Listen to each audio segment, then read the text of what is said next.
Hello, and welcome back to Zenin Fanfics. Today we're starting an exciting new series. What if Deku was a mortal forest guardian? If you enjoy this video, please like and subscribe for more content. The story we're featuring is written by Tanya First on Wattpad. You can find all the relevant links in the description, so be sure to check out the author's profile and say hello. Now, let's dive into the story. The bus came to a screeching halt on a dusty, winding road surrounded by dense forest. The students of Class 1A stumbled out, stretching their legs after the long ride. The forest stretched endlessly around them, vibrant and wild, as though untouched by time. The sunlight barely broke through the thick canopy of trees, giving the area a mysterious glow. At the edge of a steep cliff, their homeroom teacher, Kota Aizawa, stood with his usual disinterested expression. He turned to face the class, still wrapped in his yellow sleeping bag. "We've arrived," he said flatly. Katsuki Bakugo crossed his arms, scowling. "Where exactly have we arrived? There's nothing here but trees." "Don't be stupid, Bakugo," Tenya said, pushing up his glasses in his signature, overzealous manner. "This is clearly the designated location for our training camp. I'm sure it's been carefully selected for optimal physical and mental growth." "Blah, blah, blah," Bakugo muttered. Before anyone could ask more questions, a voice rang out from behind them. "Welcome, UA students." The class turned to see four figures standing at the edge of the cliff. The wild Pussycats had arrived. Pixie Bob stepped forward, hands on her hips. "We're the wild Pussycats, pro heroes specializing in mountain rescue and wilderness survival. This forest is our base of operations, and for the next week, it's your training ground. Don't forget to introduce me, Pixie Bob," Ragdoll said, bouncing excitedly. "I'm Ragdoll, and I'll be watching you all very closely." Hee. Mandalay smiled at the group. "It's nice to meet you all. We've designed this training camp to push you beyond your limits. By the end of it, you'll be a whole new class of heroes." Tiger flexed his muscles, striking a dramatic pose. "You're going to love it, or maybe you won't. Either way, get ready to work." The students murmured among themselves, a mix of excitement and trepidation filling the air. "Now," Mandalay said with a sly grin, "it's time to get started." Before anyone could ask what she meant, Pixie Bob stomped her foot. The ground beneath the students cracked and rumbled. "What the?" Kirishima yelped as the earth beneath them crumbled away. "What is this?" Kaminari screamed, flailing as the ground collapsed into a steep slope that sent the students tumbling down toward the forest below. "You'll thank me later," Pixie Bob called after them, laughing as the class disappeared into the trees. Aizawa sighed, rubbing his temples. "They're in your hands now. Don't let them die." The students landed in an overgrown section of the forest, dazed but unharmed. The air was thick with humidity, the sounds of rustling leaves and distant bird calls filling their ears. "What kind of training is this?" Mina Ishido groaned, brushing dirt off her uniform. "Focus," Ida said, straightening his tie. "We've clearly been placed in a survival scenario. We must proceed with caution and—" A muddy, gurgling noise interrupted him. The students turned to see a large, humanoid creature made entirely of mud lurching toward them. Its blank, hollow eyes oozed with muck as it roared, raising a heavy, dripping arm. "What the hell is that?" Kaminari shouted, sparks already crackling from his fingertips. "Does it matter?" Bakugo snarled, his palms igniting. "It's going down." The class launched into action, quirks lighting up the forest. Todoroki froze part of the creature solid, while Bakugo's explosions blasted chunks of it apart. The mud monsters, however, seemed endless. Each time one fell, another rose from the earth, groaning and lurching toward the students. As they fought, an uneasy feeling settled over the group. "Does anyone else feel like we're being watched?" Jiru asked, her ear jacks twitching as she scanned the area. Kirishima slashed through a mud monster with his hardened arms, panting. "Yeah, I felt it too. It's like there's something out there." "Don't be paranoid," Bakugo growled, blasting another creature into smithereens. "Probably just the Pussycats watching us screw up." But the feeling persisted. It wasn't just paranoia. It was as though the forest itself had eyes, silently observing their every move. High above, hidden among the leaves, a lone figure crouched on a sturdy branch, watching the battle unfold. His green eyes glowed faintly, reflecting the light of the students' quirks. The plants around him whispered their thoughts, intrigued by the newcomers. I seem to have guessed. They are an interesting bunch of younglings, the figure murmured, his voice so soft it blended with the rustling leaves. But reckless. Were they teaching children nowadays? It's been a while since I had this many visitors in my forest. The forest around him seemed to hum in agreement, the vines curling slightly in approval or perhaps anticipation. He leaned back against the tree trunk, a small smile playing on his lips. For now, he would simply watch. As long as they didn't bring harm to his forest, he would continue doing what he had done for centuries, observing. The atmosphere at the camp was lively as Class 1A finally arrived after their grueling trek through the forest. Dinner was served and the students eagerly dug in, their exhaustion giving way to chatter and laughter. It was then that a small figure caught their attention, a child sitting quietly at the edge of the camp alongside the wild Pussycats. "Hey, who's that?" Kaminari asked, gesturing toward the boy.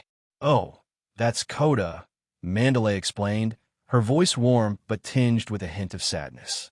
"He's my nephew. He's been staying with us for a while now." Intrigued, Kirishima got up, his trademark enthusiasm on full display. "All right, time to make a new friend," he declared, marching over to the boy. But the moment Kirishima tried to introduce himself, Kota's response was a swift kick to the groin. Kirishima doubled over with a pained grunt as Kota glared at him, his small fists clenched. "I don't want to make friends with a bunch of hero wannabes," Kota shouted, his voice sharp with anger and bitterness. Without another word, he stormed off into the forest, leaving the students in stunned silence. Kaminari, recovering first, let out a nervous laugh. "Man, that kid's like a mini Bakugo." Bakugo scoffed, crossing his arms. "TCH, as if. He's got that whole 'I'm not here to make friends' vibe," Kaminari said, mimicking Bakugo's scowl. "No, that's Todoroki," Shiro interjected, referencing their first day in the hero course when Todoroki announced he wasn't there to make friends during introductions. The mentioned individual was quietly sipping his cold soba, completely unbothered. The group resumed their dinner, but a shadow of curiosity and concern lingered over the encounter. Kota, meanwhile, had retreated to his secret hideout, a quiet spot on a cliff overlooking the forest, where he could sit and brood in peace. Unbeknownst to him, he wasn't alone. Hidden among the trees, the mysterious figure observed the child with a thoughtful expression. Ever since Kota had come to live in the forest, the figure had been quietly watching over him, sensing the sadness that clung to the boy like a second skin. "He's so small, yet he carries so much sorrow," the figure murmured, his voice blending seamlessly with the rustling leaves. His green eyes glowed faintly in the dim light, filled with a quiet understanding. "Losing his parents at such a young age must have been hard. Not that I can relate. A human child needs to eat if they are to grow." With a soft hum, he extended his influence through the forest. Birds fluttered from the canopy, and squirrels darted along the branches, responding to his unspoken command. They gathered small, ripe berries, carefully plucking them from bushes and trees, and carried them delicately in their beaks and paws. The forest seemed to move with purpose, its inhabitants working in harmony under the figure's guidance. Kota sat at the edge of the cliff, knees hugged tightly to his chest. The first bird landed nearby, tilting its head curiously before placing a plump berry at his feet. Kota flinched, startled by the sudden appearance, but as more animals emerged, each depositing their gifts around him, his surprise gave way to quiet wonder. This wasn't the first time the forest creatures had come to him.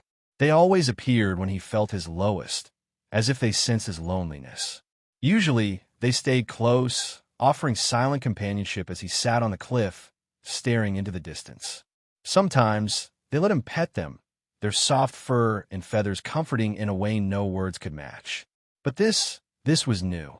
"Thank you," Kota whispered, his voice trembling slightly as he picked up the berries. He didn't know why the animals had chosen to bring him food this time, but his stomach, which had been growling for hours, was grateful. "I thought I was going to go hungry tonight. I didn't want to go back and eat with those wannabe heroes." He hesitated, glancing at the animals that watched him with curious, gentle eyes. A squirrel chittered softly, nudging another berry toward him. His lips curved into a small, reluctant smile. You always show up when I need you most. I don't know how you do it, but thanks. Whoever you are. He glanced at the dark forest beyond the cliff, as though expecting an answer from its depths. Only the sound of rustling leaves and chirping crickets replied, but it was enough. As Kota ate, the quiet companionship of the animals soothed the ache in his chest. The sorrow that had weighed on him since arriving at the camp began to lift, replaced by a fragile but genuine peace. High above, concealed within the shadows of the trees, the figure observed in silence. His faint smile deepened as he leaned back against the rough bark of a towering oak. For now, this will do, he murmured, his voice low and calm. He's still a child, after all. Let him find his strength in his own time. The forest around him seemed to hum in agreement, its ancient rhythms steady and unchanging. The figure's glowing green eyes softened as he continued to watch over the boy, a quiet guardian in the night. Class 1, B's trip to the training camp began smoothly. Their bus had separated from Class 1, A's as they neared the secret location, the wild Pussycats base. Unlike their sister class, they didn't face any surprises or challenges on the way. They were escorted to a part of the forest that was deemed safe and set up camp for the night before proceeding to the main site the following day. The forest, said to be protected by the Pussycats' quirks, felt both mysterious and alive. Pixie Bob's golems patrolled the area as silent sentinels, and Mandalay's telepathic awareness ensured no threats would go unnoticed. The students felt relatively secure under such safeguards, even in the thick and unfamiliar wilderness. Despite this, Monoma found a reason to complain. I bet Class 1A is getting some kind of special treatment, he muttered, his tone dripping with irritation. Monoma, give it a rest, Kendo sighed, lightly smacking him on the back of the head. Focus on yourself for once. Comparing yourself to Class 1 isn't going to make you stronger. Monoma scoffed, throwing his arms up. I'm not comparing myself to them. I already know we're superior. I just find it suspicious that they're nowhere to be seen. For all we know, they're getting some special treatment while we're stuck out here roughing it. Didn't they leave earlier than us? Subiraba pointed out, adjusting the strap of his bag. Maybe they're already at the campsite. Or maybe they're facing some kind of challenge. Kota said quietly, earning a few curious glances. Challenge? Pony asked, tilting her head in confusion. Kota nodded, her expression calm but serious. The Pussycats are known for pushing people out of their comfort zones. They wouldn't let us have an easy trip, would they? If Class 1, A's bus separated from ours, it's probably because they're being tested right now. The ideas seemed to settle over the group. Some looked uneasy, while others seemed excited by the thought. If they're being tested, we'll probably get something similar tomorrow. Tetsu said confidently. Bring it on. Whatever they throw at us, Class 1B can handle it. As the students continued to talk among themselves, Ibara Shiozaki walked a little behind the group, her expression thoughtful. From a moment they had entered the forest, she had felt an unsettling presence. It wasn't threatening, exactly, more like an invisible weight pressing down on her senses. The trees seemed to whisper something just out of reach, and the air carried a strange energy that made her vines stir unconsciously. She glanced around at her classmates, but no one else seemed to notice. Their relaxed expressions and easy banter didn't match the tension she felt at her chest. Was it only her? Ibara placed a hand over her heart, closing her eyes briefly. This forest, something about it feels alive. But not in the way forests usually are. It feels like we're being watched. Her thoughts were interrupted by Rin shouting, Hey, does anyone else think this forest looks like something out of a movie? Like the kind where a monster jumps out and...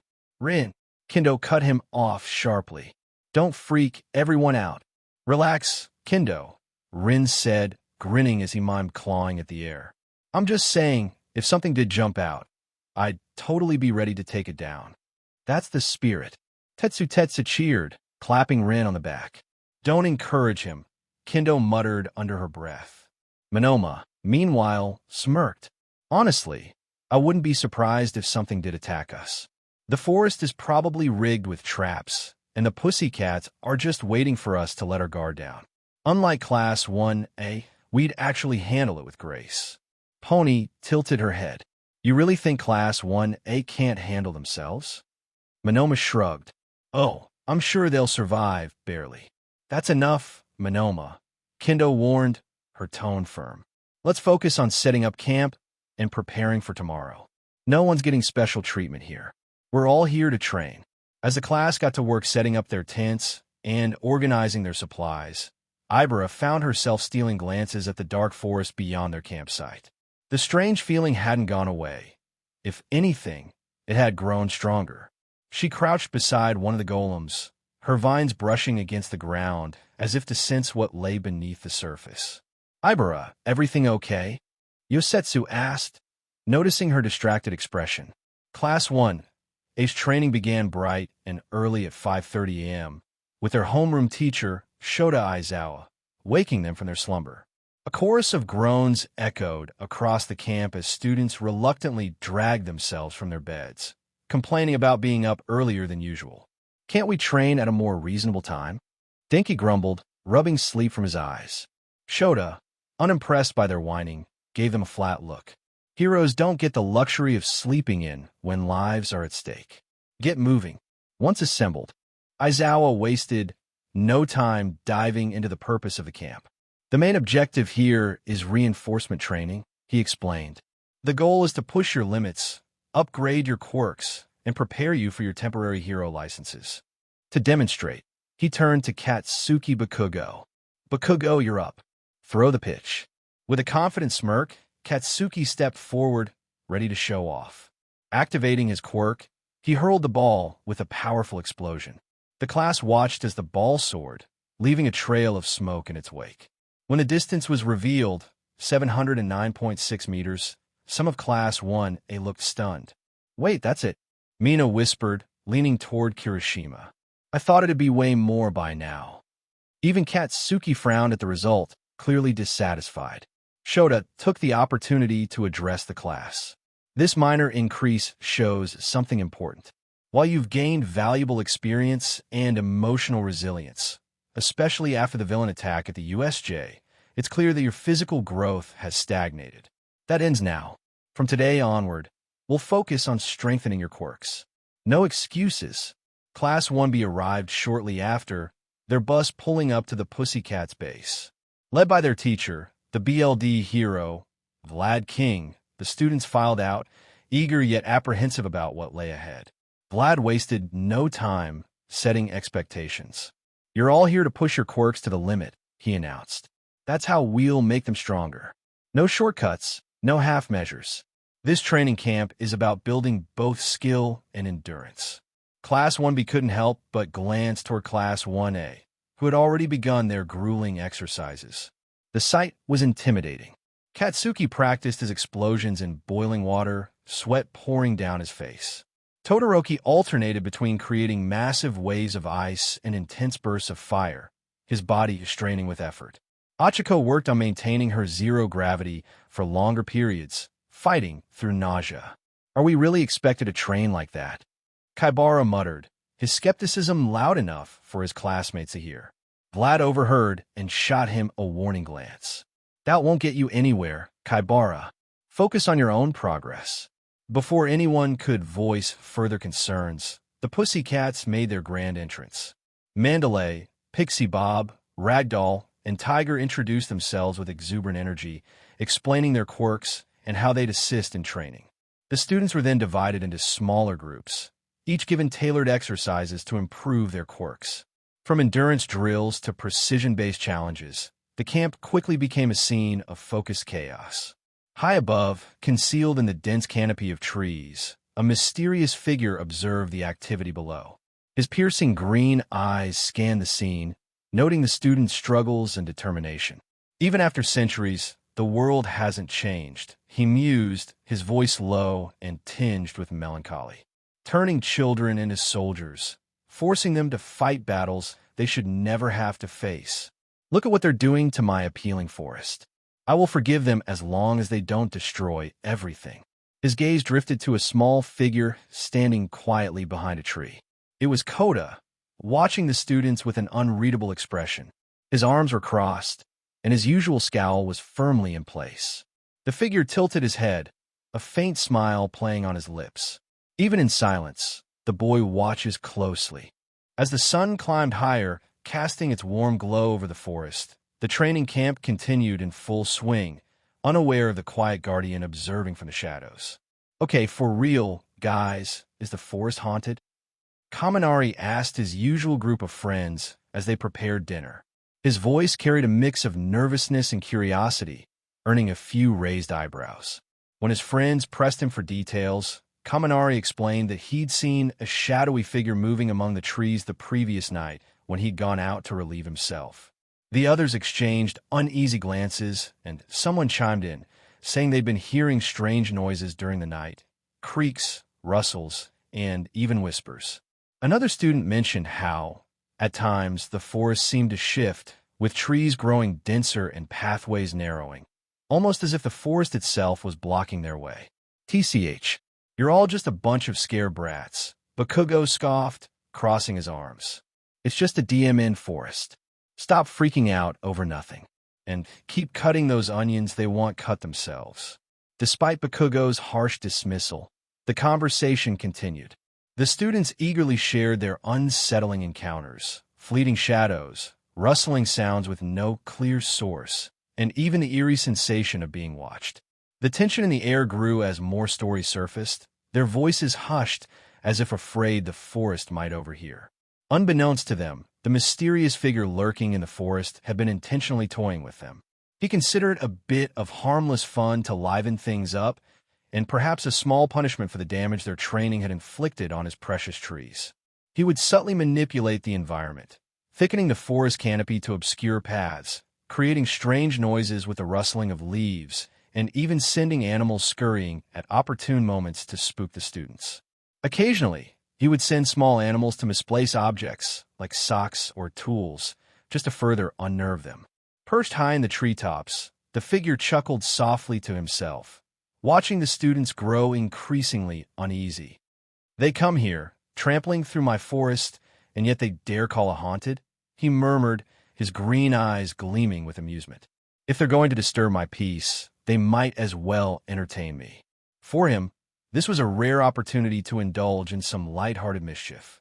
Visitors were uncommon in this part of the forest, and he couldn't resist the chance to have a little fun with the intruders, especially if it meant keeping them on edge as a reminder to respect the forest. As the group continued their uneasy discussion, the forest seemed to grow quieter, as if holding its breath, and the students couldn't shake the feeling that something, or someone, was watching them. Katsuki Bakugo was always angry, no surprise there. But lately, he was nearing his breaking point.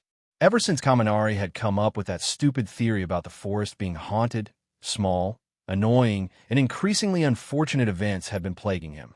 First, there was the mysterious tripping. He could swear the path had been clear, but somehow, a tree root always seemed to appear just in time to send him sprawling.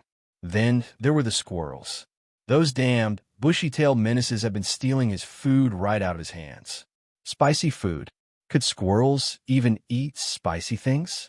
It didn't make sense, and Bakugo was certain he hadn't done anything to deserve their wrath. Or had he? Let's rewind to a few hours ago. Bakugo had just finished an intense training session, hurling explosions to test his precision and range. Exhausted, he began making his way back to camp from the clearing where he'd been practicing. The forest was quiet, eerily so, but Bakugo paid it no mind, too focused on his growling stomach and the ache in his muscles.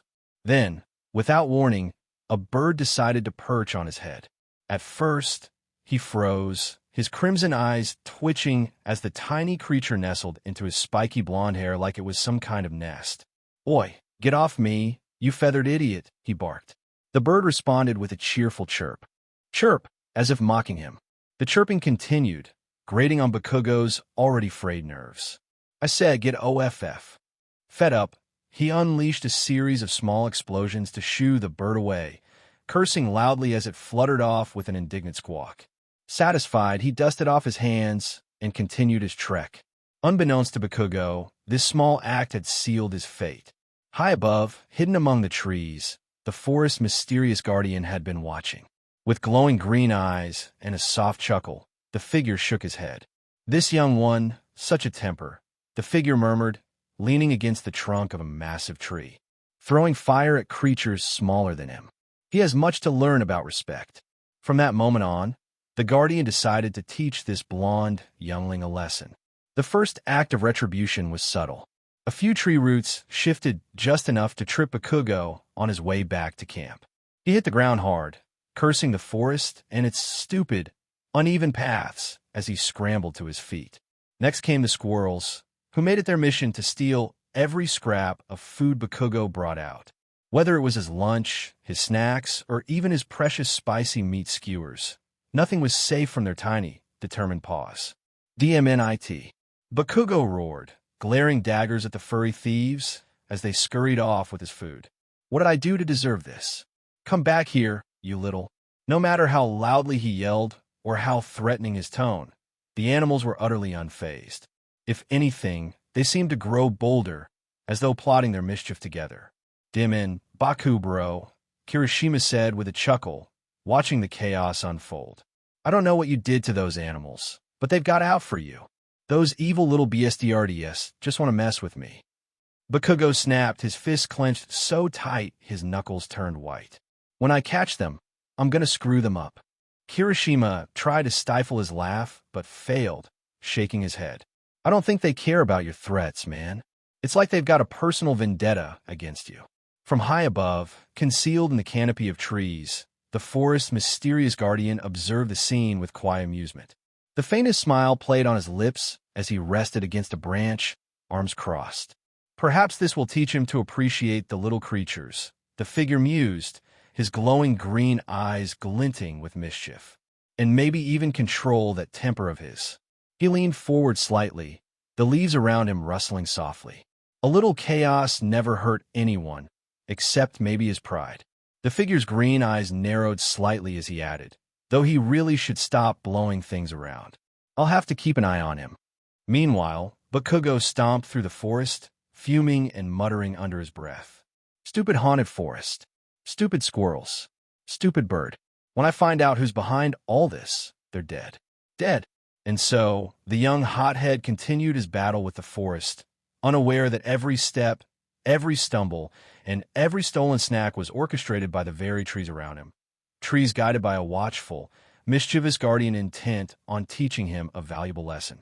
The guardian found himself intrigued by this human. Unlike the others, this one was always on edge, his sharp red eyes flashing whenever he sensed something amiss. The way is wild. Dark hair seemed to rise slightly whenever he used his quirk. Was that a side effect? It gave him an almost feral quality, though the guardian couldn't help but wonder, doesn't he ever sleep? Those dark circles under his eyes were practically a second shadow. He'd seen a purple-haired human with a similar look once. Were they related? From his perch in the trees, the guardian observed the man with quiet curiosity. He's perceptive, I'll give him that, but he's pushing himself too hard. Humans are so fragile when they neglect themselves. Meanwhile, Shota Aizawa moved through the forest, his senses heightened and his nerves stretched thin. There it was again, that faint prickling on the back of his neck, the unmistakable sensation of being watched. He spun around, eyes scanning the dense foliage, only to find nothing but the occasional bird or squirrel darting out of sight. He sighed, his grip on his scarf tightening. "I'm losing it," he muttered under his breath. His fellow heroes had dismissed his unease during their earlier discussion, each offering their own perspective. "Come on, Aizawa," Mandalay said, crossing her arms. "I used my telepath quirk to check in with everyone nearby. I sensed nothing out of the ordinary." Pixie Bob chimed in, leaning against a tree. "And my mud golems? They haven't encountered a single suspicious thing. If someone was creeping around, they'd sniff him out right away. You know how reliable they are." Tiger gave him a reassuring pat on the back. "You're probably just overthinking it. The forest can mess with your head if you're not used to it. All the dense trees and shadows make everything seem closer than it really is." Ragdoll grinned, bouncing on her heels. "Plus, my search quirk hasn't picked up anyone unusual in the area. I've got all your locations locked in. It's just us, Shota. Aizawa, however, remained unconvinced, his sharp gaze flicking toward the treetops. Maybe, or maybe whoever's out there knows how to avoid detection. Pixie Bob rolled her eyes. You're paranoid. The only thing lurking out there is a couple of squirrels looking for snacks. Yet, even with all their reassurances, the feeling persisted, gnawing at him like an itch he couldn't scratch. Perhaps it was the students' incessant chatter about the forest being haunted. Rumors and nerves were contagious, especially among kids with overactive imaginations. Still, Shota wasn't one to believe in ghosts. And yet, he couldn't shake the notion that something, or someone, was out there, watching, waiting, the daily life of an immortal guardian of the forest. Morning always began the same way. The first rays of sunlight broke through the dense canopy, warming the earth and stirring the creatures of the forest. Birds chirped their morning greetings, their melodies weaving through the air like a gentle symphony. Good morning to you, too, the guardian murmured in reply, his voice soft yet resonant, a part of the forest itself. Did he need sleep? No, not in the way mortals did. But he loved the simple gesture of closing his eyes, letting the weight of his eternal responsibilities slip away, even if only for a few fleeting hours. It wasn't necessity, it was indulgence. Once awake, his second ritual called. He sought out a sunlit clearing, with a light cascaded like liquid gold through the trees. There he basked in its glory, surrounded by the plants and animals of his domain. They came to him with their stories, a fox recounting a narrow escape, birds chattering about newcomers, even the trees whispering in the wind about the changes in the soil. He listened carefully, counting their numbers, ensuring balance. Their ecosystem was fragile, and his touch, though light, was vital. Next came the trees. Oh, the trees. His pride and joy. He walked among them, inspecting their branches and trunks, feeling the life that pulsed within. With a touch of his hand, he infused them with energy, coaxing them to grow taller, stronger. New saplings were planted with care, their roots nestled in the earth he nurtured. As he stepped back to admire his work, he couldn't help but feel like a proud father watching over his flourishing children. But not all was serene. The humans, though few, were a presence he had learned to tolerate. Those who respected the forest laws were left in peace. He observed them from afar, noting their care for the land. Among them was a youngling, a boy with a sadness etched deep into his soul. The guardian couldn't ignore it. He sent small animals to cheer the boy, hoping their soft fur and curious antics would coax a smile. Children, he thought, should not carry such burdens. And then there were the others. The trespassers, the poachers, those who entered his domain with malice in their hearts and greed in their eyes. For them, there was no mercy. The forest itself turned against them, roots tripping their steps, branches clawing at their clothes. If they vanished, well, the forest kept its secrets well. Recently, though, his forest had become alive with new energy. The young heroes, a bustling group of vibrant, reckless, and noisy humans training within his domain. They were different. They respected the land, though they tested its patience with their explosive powers and clumsy footprints. And so a new task had been added to his daily routine, observing them, ensuring they stayed within bounds, that their actions didn't disrupt the delicate balance of his home. They were full of life, brimming with potential. But if they stepped out of line, the guardian was always watching. The day began like any other. Classes 1A and 1B pushed themselves through grueling training sessions under the watchful eyes of their instructors. By the time the sun dipped below the horizon, most of them could barely feel their limbs. Dinner was a welcomed reprieve, the smell of grilled meat and savory rice filling the camp as the students laughed, bantered, and devoured their hard-earned meal. They were just beginning to relax when the wild Pussycats gathered everyone around the campfire with mischievous grins plastered across their faces. All right, everyone, time for a fun activity, Mandalay announced with enthusiasm that made the exhausted students groan. Fun activity? Bakugo scoffed, leaning against a tree. What kind of torture are you planning now? Not torture, Pixie Bob chimed in, clasping her hands together. It's a test of courage. Class 1B will hide in the forest and try to scare Class 1A. Each pair from Class 1A will enter the forest in turns, and when we rotate, Class 1B will go in, and 1A will do the scaring. The class that gets the most screams wins. But we've been training all day. Kaminari groaned, slumping dramatically. Do we have to? Heroes don't get to pick when they're exhausted. Mandalay shot back with a wink. Besides, it's a fun activity to relax, too.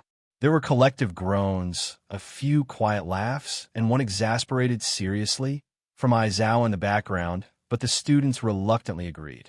High above, the forest guardian watched with a quiet chuckle. From his perch in the trees, he observed Class 1B disappearing into the dark woods, snickering and strategizing about their scare tactics. The first pair of Class 1A stumbled into the forest shortly after, flashlights barely cutting through the thick shadows. So, they've turned my forest into a playground, the guardian mused, resting his chin in his hand. His growing green eyes gleamed with amusement. A game of fear, is it? Should I lend a hand? His lips curled into a faint smirk. Shota Aizawa dragged Kaminari, Mina, Kirishima, Rikido, and Siro back into the facility for supplementary lessons, intending to teach them how to conduct themselves during a crisis. 12 minutes later, the fifth pair from Class 1A, Achiko and Tsiu, entered the forest. Ribbit, Tsiu said, her flashlight sweeping across the dark trees. This is kind of spooky, don't you think? Achiko nodded nervously, gripping her flashlight. Yeah, let's stick close, okay? Deeper in the forest, Juzo, Itsuka, and Yui from Class 1B waited in their hiding spot. Nice scare earlier, Yui, Juzo whispered, giving her a thumbs up. Itsuka grinned. Yeah, you're good at this. Let's. Before she could finish, a strange, thick smoke began to curl around their feet. It was cold and unnatural, with a faint bluish glow. What's that? Yui asked, her voice barely above a whisper. The smoke rose quickly, and Juzo staggered, his eyes fluttering shut as he collapsed to the ground. Juzo! Itsuka gasped, clamping a hand over her mouth as her instincts kicked in. Yui, don't breathe it in. It's poisonous. She activated her quirk, enlarging her hands to shield Yui and herself from the smoke. But the dense fog spread rapidly, engulfing the area. Back at the camp, the Pussycats and the remaining students saw the first signs of trouble. A plume of black smoke rising from the forest, stark against the moonlit sky. What's going on? Mandalay shouted, her tone sharp as she pointed to the smoke. Ragdoll's eyes widened. That's not normal. Pixie Bob, stay here with the students. Mandalay, let's move. Before they could react further, a section of the forest erupted in blue flames. The blaze roared to life with unnatural speed, licking at the trees and casting eerie shadows that danced across the night. Everyone stay back. Aizawa barked, his scarf already uncoiling around his shoulders. The students erupted into panicked murmurs as the smoke thickened, its dark tendrils creeping toward the edges of the camp. The trees creaked ominously, and the shadows deepened as the forest came alive, ready to test the intruders who dared to forget that it had a will of its own. The Guardian watched in quiet amusement as the younglings stumbled through the forest, attempting to scare each other. Their nervous laughter and startled cries echoed through the trees, blending into the natural symphony of the night. However, as the fifth pair of Class 1A ventured deeper into the woods, a sudden shift in the air sent a chill through him. The forest whispered its warning, urgent and sharp. A tear in the fabric of space had appeared, a swirling purple vortex from which unwelcome guests emerged. The presence was unmistakably vile, laced with malice. His green eyes narrowed as he received the message from the forest itself. Intruders had entered. One of them released a sickly purple gas that slithered through the undergrowth, creeping toward the campsite like a predator stalking its prey. Another dared to ignite the trees, and flames roared to life, consuming his precious forest. The Guardian's calm demeanor evaporated, replaced by a smoldering fury. My forest, he growled under his breath, his voice reverberating through the trees. They dare to defile it. The creatures of the forest fled in terror, their cries piercing the night. The intruders, humans, seemed unconcerned by the havoc they wreaked, their eyes instead fixed on the young heroes scattered throughout the woods. The Guardian moved swiftly. His first priority was clear. The The flames had to be extinguished before they consumed everything. Shota Aizawa, deep in combat with a grotesque villain whose charred skin was held together by staples and scars, felt the shift in the air. The villain wielded blue flames that danced and crackled with deadly intent, setting the forest ablaze around them. "What the hell is going on?" Aizawa muttered, dodging another burst of fire. Suddenly, the skies opened, and rain began to pour in torrents, snuffing out the flames with a furious hiss. The forest seemed to come alive. The trees creaked and groaned, their branches shifting as if responding to some unseen command. The villain paused, clearly unsettled by the sudden change. "What is this?" he hissed, his voice laced with confusion. Aizawa seized the moment, his scarf snapping forward like a viper. It coiled around the villain, pulling him forward as Aizawa drove a knee into his gut. Activating his erasure quirk, he watched as the villain's body dissolved into a grotesque pile of mud. He glanced around, his sharp eyes scanning the now eerily still forest. The trees, were they moving? He wasn't sure what he was seeing, but one thing was certain: something isn't right. Meanwhile, the Guardian had just succeeded in summoning the rain to smother the flames when another message reached him. Kota, the youngling who he'd been watching, was in danger. A massive villain had cornered the boy, his towering frame looming over him like a shadow of death. The Guardian's jaw tightened. He rarely involved himself in the affairs of heroes, but when trouble came to his domain, he would not stand idly by. He extended his hand, and the forest responded. Ancient treants, their bark-like bodies creaking with every step, emerged from the shadows. "Deal with the other intruders," he commanded, his voice carrying the weight of centuries. "They are not welcome here." The treants moved with purpose, their gnarled limbs crashing through the underbrush as they hunted down those who didn't belong. As for the Guardian, he turned his attention to Kota. His steps were swift and silent, the forest parting before him as he closed the distance. The villain raised a massive fist, ready to strike the boy, but before it could descend, roots erupted from the ground, wrapping around the villain's legs and arms. The Guardian stepped into the clearing, his presence towering and otherworldly. His growing green eyes burned like embers in the dark. "You have trespassed," he said, his voice a low rumble that seemed to shake the ground. "And you dare to harm what is mine." The villain struggled against the roots, snarling in defiance. "Who the hell are you?" The Guardian's lips curled into a faint smile. "I am a forest," he said simply, raising a hand. The roots tightened, dragging the villain into the earth as if the forest itself had swallowed him whole. Kota stared in wide-eyed awe, frozen in place as the figure before him stepped forward. The Guardian stood tall, his form cloaked in the ethereal glow of moonlight breaking through the canopy above. His green eyes burned like embers, their gaze piercing yet gentle.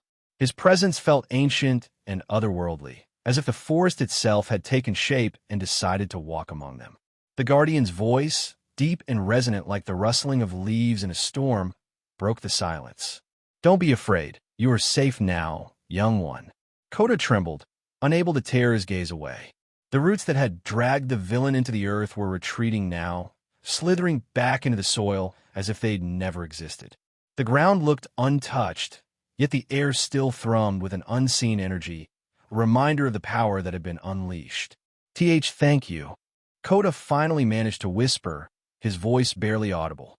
His knees felt weak, and his hands gripped the hem of his shirt tightly, unsure of what to do or say in the face of such a being. The Guardian knelt before him, his movements deliberate and graceful, like a tree bending in the wind. Up close, Kota noticed details that made the Guardian seem both human and not: skin that seemed to shimmer faintly, like bark kissed by the morning dew, and hair that moved as if stirred by an unseen breeze. "There is no need to thank me," the Guardian said softly, his green eyes studying Kota with a calm intensity. "You're a part of this forest, just as much as the trees and the creatures that dwell here. It is my duty to protect all who belong."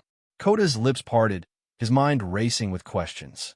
A part of him wanted to run back to camp, to find Aizawa-sensei or Mandalay and cling to the familiarity of their presence.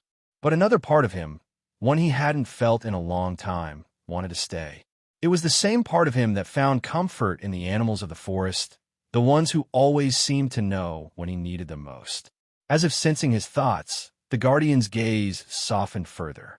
The rabbits that sit by your side, the birds that sing for you, the fox that waits just beyond the trees, he said, his voice carrying a hint of warmth.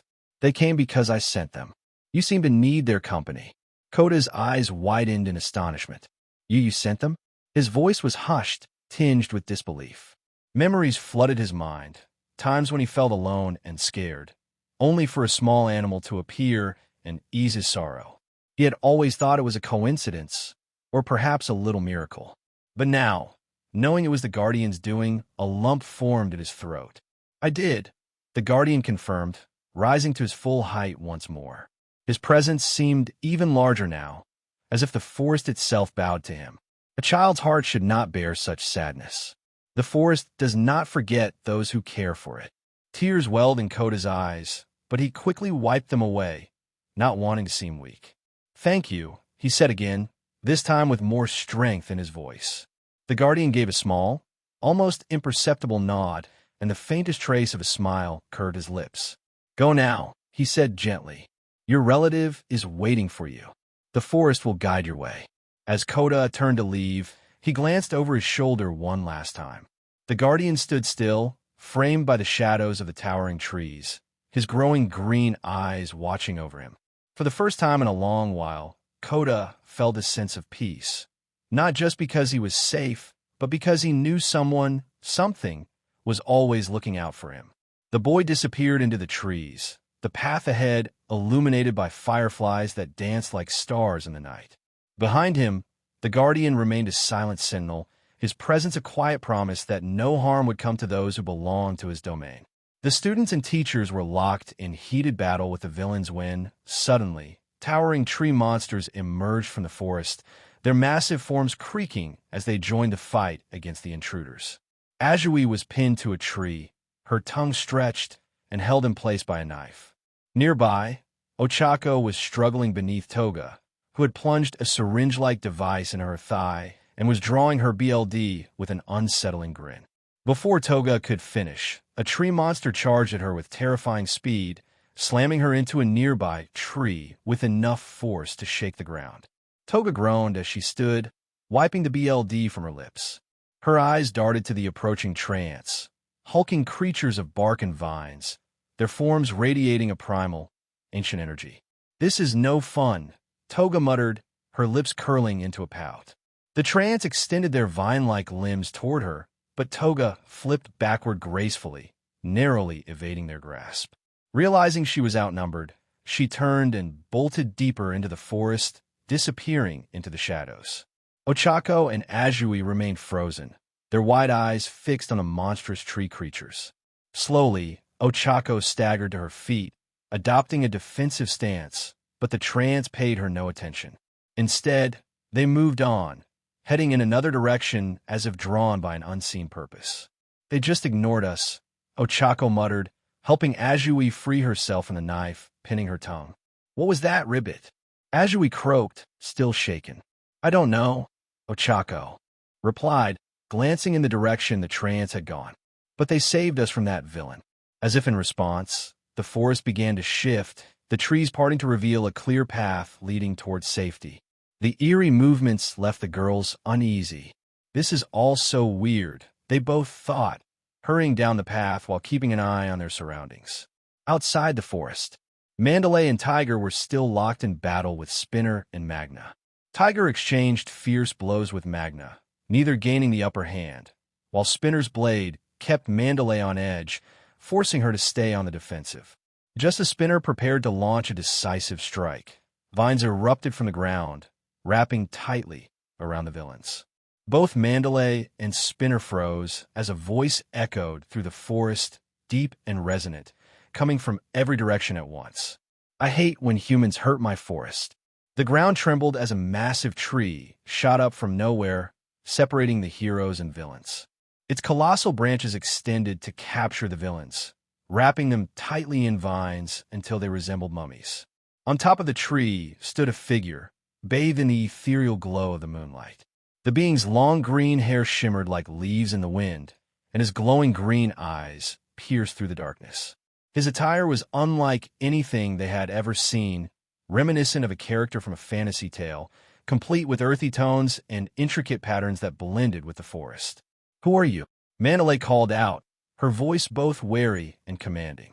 "I'm the forest," the figure replied, his tone calm yet firm, as though his words carried the weight of centuries. "And I do not appreciate humans making a mess of it." His glowing eyes fixed on the villains struggling against the vines. "I have lived in peace all this time until today. What brings you to disturb my humble abode?" The villains, still bound tightly, glared at him but remained silent. "Oh, you won't answer?" The Guardian's voice carried a hint of amusement as he tightened the vines, drawing pained grunts from the captives. Spinner was the first to crack. "We're the Vanguard Action Squad of the League of Villains," he spat, struggling against his bindings. "I don't know you, nor do I care," the Guardian replied with a shrug. "What business do you have disturbing my peace?" "We're here to capture a kid named Katsuki Bakugo," Spinner admitted through gritted teeth. "Well, too bad for you," the Guardian said, his voice dropping to a dangerous tone. "That won't happen, and I do not forgive those who harm what is mine." The vines began to pull Spinner and Magna downward, as though the earth itself intended to swallow them whole. "Stop!" Mandalay shouted, stepping forward. The Guardian turned his glowing green gaze toward her. "Why should I? It's illegal to kill, even if they're villains," Mandalay argued, her voice firm but cautious. The Guardian tilted his head, studying her as if she were an oddity. "Your rules do not apply to me," he said simply. "Then we'll have to stop you," Tiger growled, his body tensing in preparation for a fight. The Guardian's lips curled into a faint, amused smile. "How amusing," he murmured, releasing his hold on the villains. The vine stopped dragging them and loosened slightly, leaving the captives bound but alive. Without another word, the Guardian's form shimmered, fading into the shadows of the forest. The massive tree began to recede, leaving Mandalay and Tiger standing with the subdued villains. Mandalay stared into the darkness where the Guardian had vanished, a shiver running down her spine. "What was that?" she muttered under her breath. Tiger didn't reply. He was too busy staring at the forest, his expression tense. Whatever that being was, it was clear they were dealing with something far beyond their understanding. Shoto, Shoji, and Shinso chased the masked villain Mr. Compress to the villain's rendezvous point. Mr. Compress had captured Bakugo and Tokoyami in his marbles. However, as they arrived, the trio was intercepted by a villain with blue flames, Dabi. Shoto quickly raised an icy barrier to block Dabi's attack. In the blink of an eye, Twice appeared behind Shoto, aiming to strike, but Shoto countered with another surge of ice, sending Twice staggering backward. Toga then leapt into the fray, targeting Shinso. Shoji reacted swiftly, slamming Toga away from Shinso with a powerful strike. Meanwhile, Shoto focused on holding off Twice. Amid the chaos, Mr. Compress moved toward Dabi, intending to hand over the captured Bakugo and Tokoyami. However, before he could complete his action, the group found themselves surrounded by tree-like monsters emerging from the forest. "It's them again," Toga muttered, her tone shifting to unease. "Found you," a voice echoed from all directions, sending chills down their spines. The villains frantically looked around, trying to locate the source. "You're the one spreading that hazardous fire in my forest," the voice said as a figure emerged, standing atop the shoulder of one of the towering treants. "Who the hell are you?" Dabi demanded, glaring at the figure. The figure smirked, his glowing green eyes full of menace. "Me? You don't need to know who I am, because none of you are leaving this forest alive," he said with a murderous gleam in his eyes. Turning to the young heroes, the figure addressed Shoto, Shoji, and Shinso. "Go back to your camp. Your friends are already there." "We can't," Shoto protested. "They've captured our classmates." Twice chimed in, his voice tinged with curiosity. "Are you a hero?" "No, you can't be. You look way too young to be one. We can't take all of them at once." Toga hissed, glancing nervously at the trance. "Where are the others?" "We're leaving without them," Dabi snapped, his voice firm and decisive. "No, you won't," the figure said coldly, his expression darkening. The trance suddenly moved, their vines and roots stretching out and twisting together to form a massive dome around the area. "You're not leaving this place," the figure declared, his voice brimming with fury. You'll become part of this forest to atone for your transgressions, starting with you. He pointed directly at Dabi, his eyes glowing brighter with malice. Roots erupted from the ground, forcing the villains to dodge. Dabi unleashed a wave of blue flames, burning some of the roots in his path, and charged toward the figure perched on the trench shoulder. However, with a simple wave of the figure's hand, trees began sprouting from the earth, blocking Dabi's path each time he advanced closer. I can't get close to him, Dabi growled in frustration, his flames flaring angrily. The ground continued to churn, birthing countless vines that reached out to entangle the villains. Mr. Compress used his quirk to compress any vines that got too close, while Twice created clones, only for them to be crushed into mud by the relentless roots. Meanwhile, Toga slashed at the vines with her knife, darting around to avoid being ensnared. We can keep this up all night, the figure said, his voice calm, yet commanding. Or you could save yourselves the trouble and surrender. Accept your fate. The three young heroes, Shoto, Shoji, and Shinso, watched in stunned silence as the mysterious individual effortlessly fought off the League of Villains, controlling the forest with an uncanny ease. Suddenly, Shota, Aizawa, Mandalay, and Tiger arrived on the scene. They were greeted by the sight of a massive dome of vines encasing the area and the remaining members of the League of Villains locked in a desperate struggle against the unknown figure. Shota Aizawa didn't know how to process the chaotic scene in front of him. He turned to his three students, his tone sharp but concerned. "Why haven't you gone back to the camp?" Aizawa asked, his eyes narrowing. "And who is that kid fighting the villains?" Shoto was the first to respond. "We were heading back as instructed, but a villain ambushed us and captured Bakugo and Tokoyami. He turned them into marbles, so we chased him here." Shinso added, "We got cornered, and then that kid appeared out of nowhere and started fighting the villains. We don't know who he is." Mandalay spoke next, her tone cautious. "He claimed he's the forest. We encountered him earlier when we were fighting two other villains. He caught them without breaking a sweat. It seems like he controls the forest itself." Tiger nodded, his expression tense. "Don't underestimate him. There's something about his presence. It's dangerous. He's not just some kid. This is bad, Dabi." Toga shouted as she dodged, more vines lashing toward her. "More heroes are showing up, and Eraserhead is here." Dabi snarled, burning away the vines that encroached on him with a wave of blue flames. "We're retreating," he snapped, pressing a button in his pocket. The Guardian tilted his head slightly, sensing the shift in the air as a swirling purple portal began to materialize behind the villains. His glowing green eyes narrowed. Verdant surge. His voice was calm, yet commanding as the ground trembled.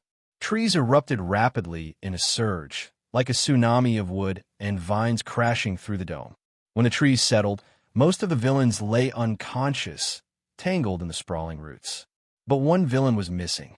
Mr. Compress, realizing they wouldn't reach the portal in time, made a desperate decision. He dashed toward Dabi, compressed him into a marble, and hurled the marbles in his possession into Kurogiri's portal just before he was ensnared by the forest vines. The heroes arrived just in time to see the remnants of the purple swirl from Kurogiri's portal dissipate. Aizawa's sharp gaze scanned the scene, frustrated that he couldn't disable the portal without its user in sight. Meanwhile, the dome of trees glowed faintly as the Guardian's power surged, the forest seeming to react to his every whim. With a wave of his hand, the trees retreated back into the ground, revealing the unconscious forms of Mr. Compress, Toga, and Twice. Vines sprouted from the earth, wrapping around the villains and slowly dragging them into the soil. Before the mysterious figure could finish, Shota Aizawa's capture scarf lashed out, binding the figure in place.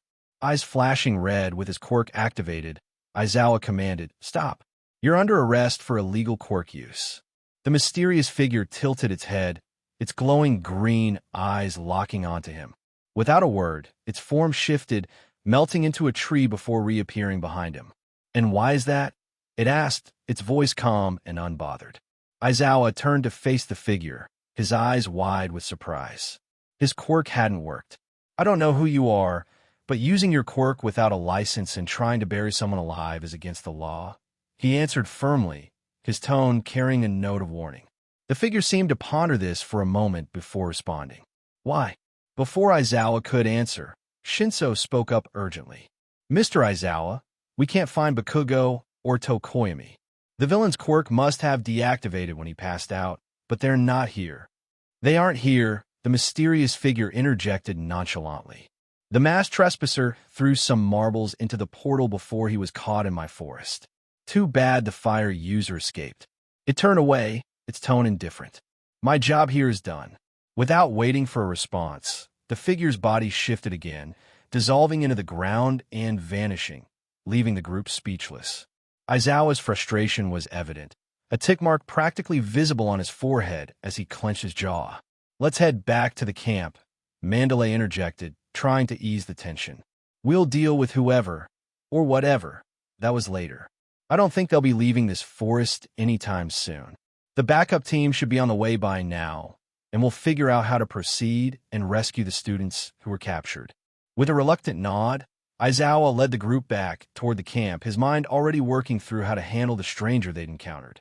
Kurojiri wiped the same glass tumbler for the 9th time, his movements precise and methodical.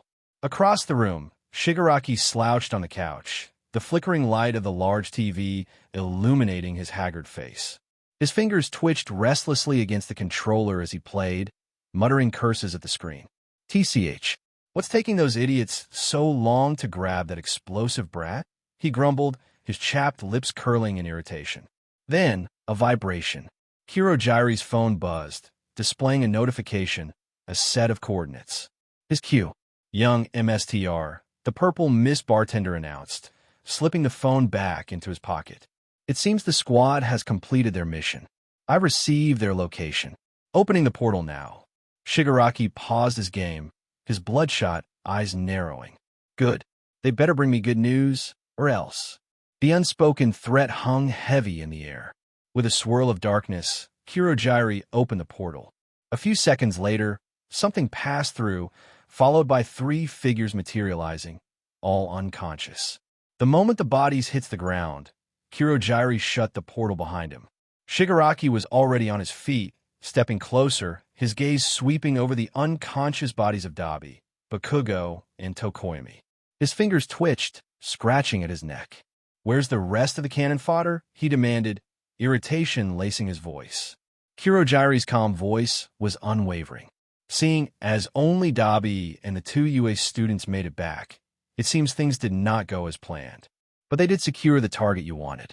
Shigaraki grabbed a nearby stool and disintegrating into dust upon contact. I just got those party members, he seethed, and you're telling me only one of them survived? Kurojiri sighed.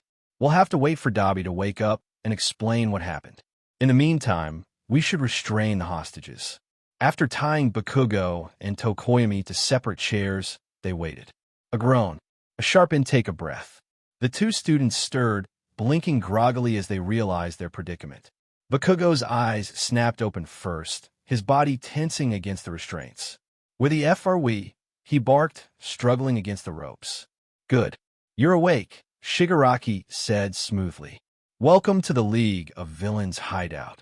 Bakugo's crimson eyes blazed with defiance. What the hell do you want? Shigaraki's lips curled into a grin. We want you to join us. As if I'd ever join a bunch of weak-butt villains, Bakugo spat. I'm going to be the #1 hero. I'll surpass All Might. Tokoyami, still shaking off the haze, shot Bakugo a wary look. Perhaps we shouldn't antagonize our captors just yet, he murmured. Shigaraki let out a low chuckle, scratching his neck again. You will. We've got plenty of time to convince you. Then his gaze snapped to Dabi. Now, tell me, what the hell happened out there? Dabi exhaled sharply, dragging a hand through his dark hair. Your intel was wrong. Even with our surprise attack, some kid with insane strength showed up out of nowhere. He took down most of the squad by himself. Shigaraki's eyes narrowed. A hidden boss? Dabi nodded. We set part of the forest on fire and went after the students and teachers. Everything was going fine until the forest fought back. Shigaraki stilled. What? Dabi's jaw clenched. I'm telling you. The DMN trees started moving. Vines shot up like traps. And then there was this green-haired kid, He showed up standing on some tree monster with legs and locked us inside a dome of vines. When we tried to retreat, he kept coming. Every time I burned his vines, more grew back. If we got close, trees sprouted from the ground to block us. It was like the whole DMN forest was his weapon.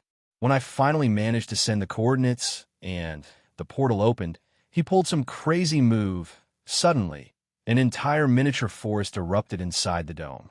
It was chaos. We barely escaped.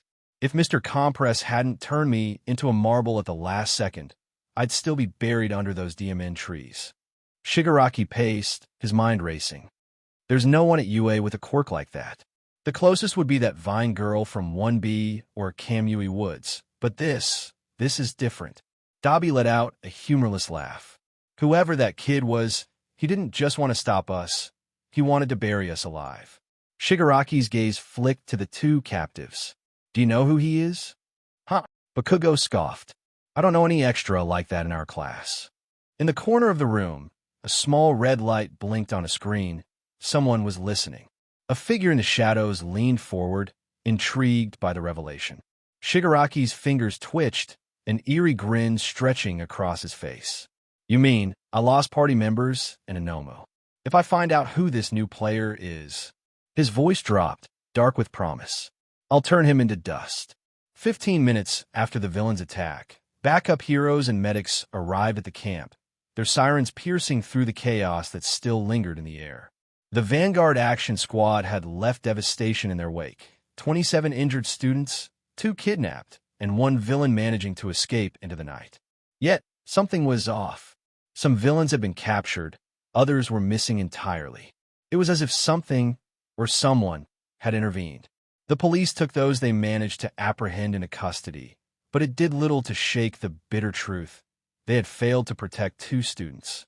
And then, there were the reports, strange, inconsistent, unbelievable. A mysterious individual had turned the tide of battle. Accounts from students and pro-heroes alike bordered on the absurd, yet they all told the same story. A figure wreathed in nature itself had emerged amidst the chaos. Trees had moved, roots had risen like hands grasping at the enemy, and a towering creature of wood had stormed through the battlefield, turning the villain's offensive into their downfall. And then, as swiftly as he appeared, he vanished. Detective Naomasa Tsukachi flipped through his notes, expression unreadable. So you're telling me that an unknown individual helped subdue the villains, but disappeared the moment anyone tried to question him. His voice was steady, but the weight of the words filled the tense air. Seated around a private meeting room in the camp, the school's most influential figures debated the implications of the night's events. Principal Nizu, ever unreadable, sipped his tea with an unsettling calm. All Might, still in his skeletal form, stood silently, his brows furrowed. Eraserhead, arms crossed, radiated silent disapproval.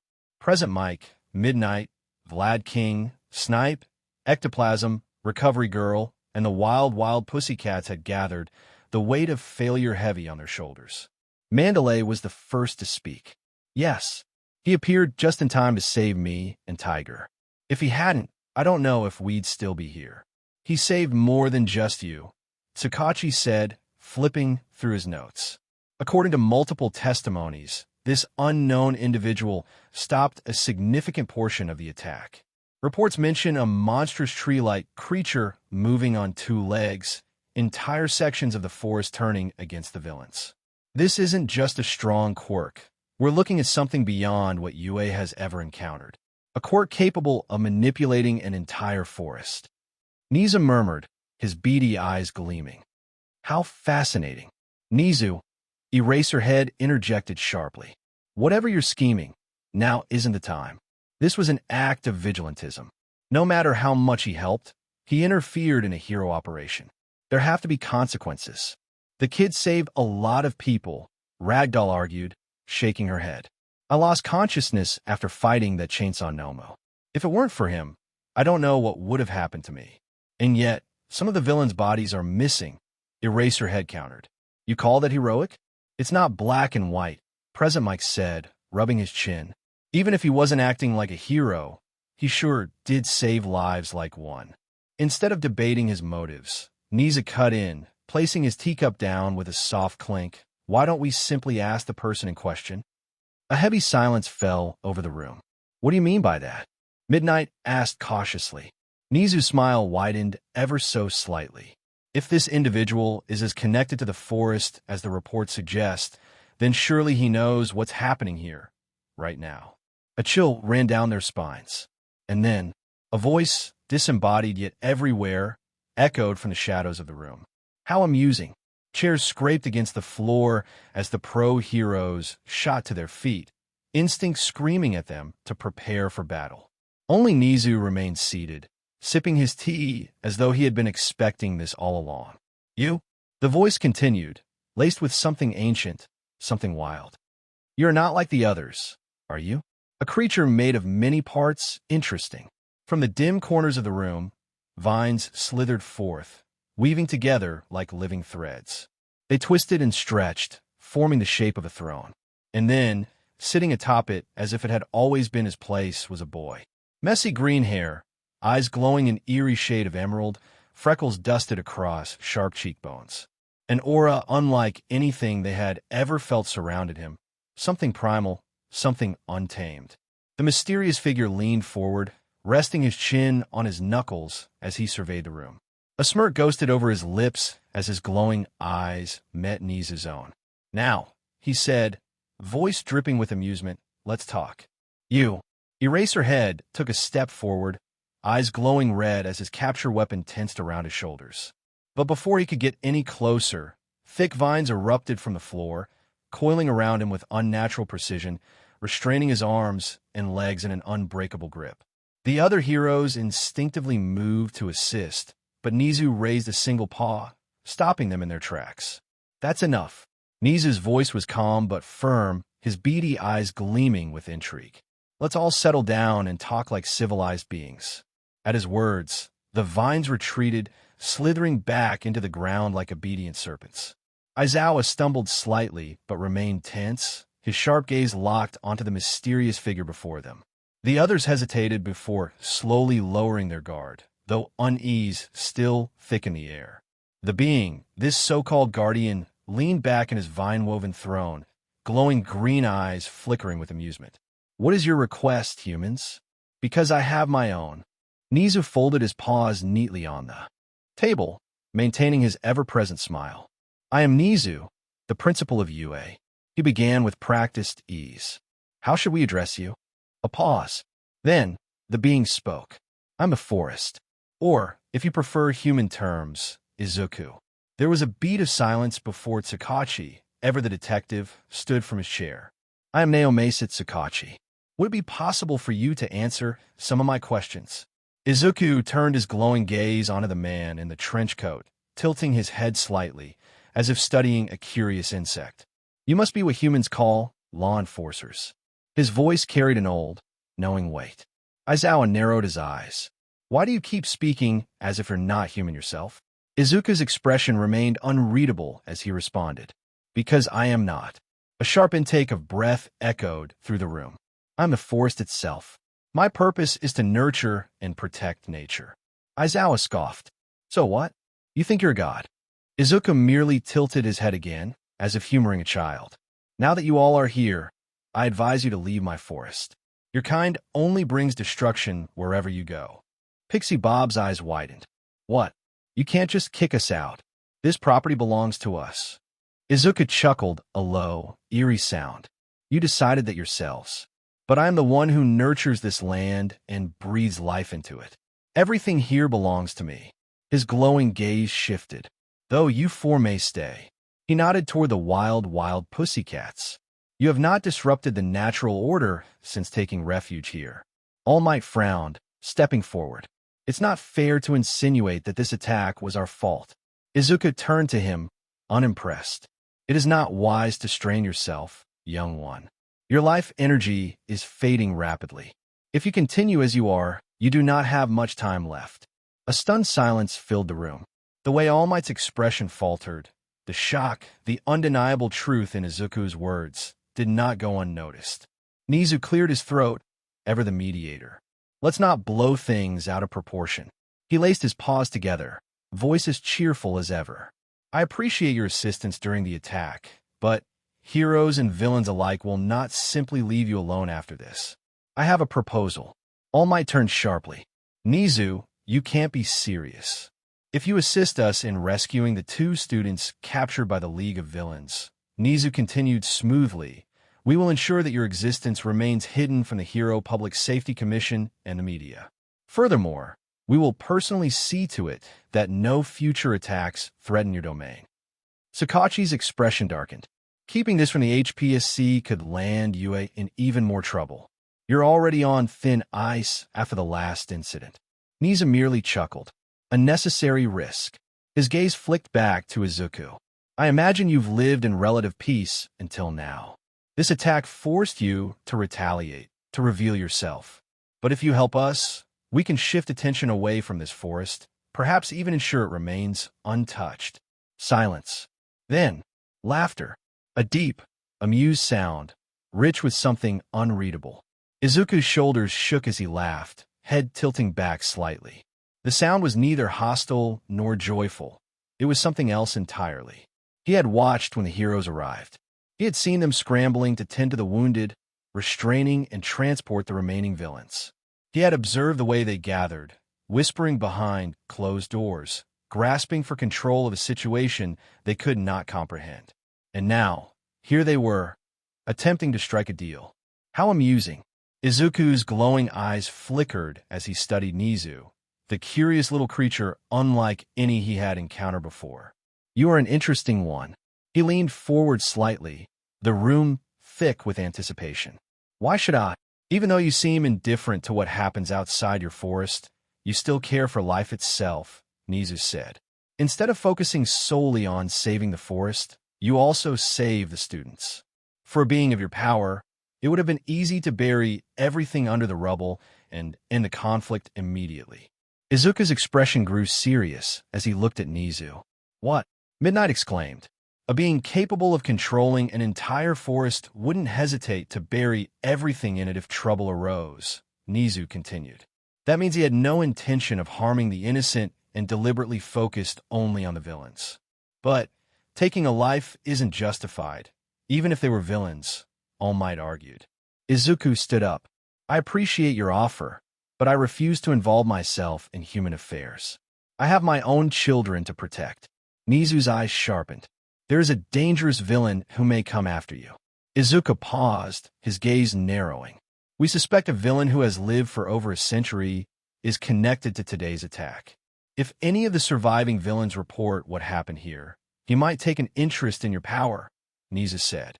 All Might tensed and subtly tried to stop Nizu from saying more, but the principal ignored him. What is this villain's name? Izuku asked, his tone cold. He would not allow anyone to disturb his peace. All for one, Nizu answered. He has lived for over 200 years and possesses the ability to steal and bestow quirks. Japan's #1 hero managed to injure him a few years ago, but now he's back, searching for more power. A flicker of something unreadable passed through Izuku's eyes. So the child is still alive, he murmured. The room went silent. Those who knew about One for All stiffened in shock. You've heard of him before? Nizu asked, intrigued. If he dares to disturb my home, I will deal with him, Izuku stated firmly. I have ignored him all this time because human affairs do not concern me. If you'll excuse me, I have a forest to tend to. And with that, he vanished. What just happened? Present Mike muttered. Are we sure that cute kid is as powerful as you say? Midnight asked. He looks like a first-year student. Don't be fooled by appearances, dear, Recovery Girl said. That is no ordinary being. So, are we just going to let him go? Vlad King questioned. For now, Nizu decided. Our priority should be rescuing the 2 captured students and preparing for a press conference to address today's attack. After leaving the heroes behind, Izuku focused on rejuvenating the parts of the forest that had been burned. He had managed to extinguish the flames earlier, but now he needed to heal the trees and restore the forest to its original state.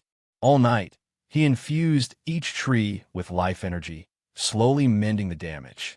Should he help the heroes rescue the 2 younglings? He wondered. Although he had no interest in what happened beyond the forest, The younglings had been taken while they were within his domain.